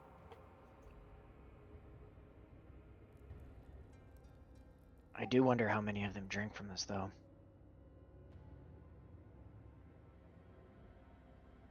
I am actually not wondering that. I'm wondering who's gonna open these doors down here. They look big, Adam. Do they look big to me?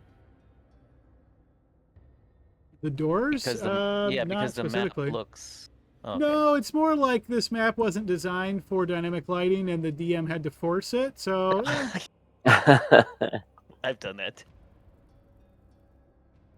I want to pour out my water skin and actually fill it with the water from this pool. I want to see if we can maybe get this like identified by somebody in town, but I don't want to like carry it around in the chalice.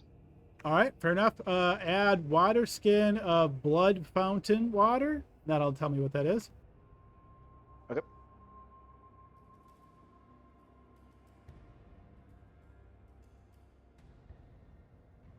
And is it a good idea to do a stop point before we open one of these doors? I think so. Yeah, we're at the end of our session time here, so just doing a quick pulse check. I assume you guys are going to search the rest of this temple and the various rooms before exiting. That's the idea. Yes. All right. Yeah. All right, that is what we will assume. Okay, good deal. So we will pick up again next week. Good session, everybody. Hope you enjoyed it. It was a little bit rough in that ghoul fight, but you guys pulled through, which is always good to see. Yeah, we'll see you guys all next week. Good job, guys. See you. All right, folks. Have a good Bye. one. Right.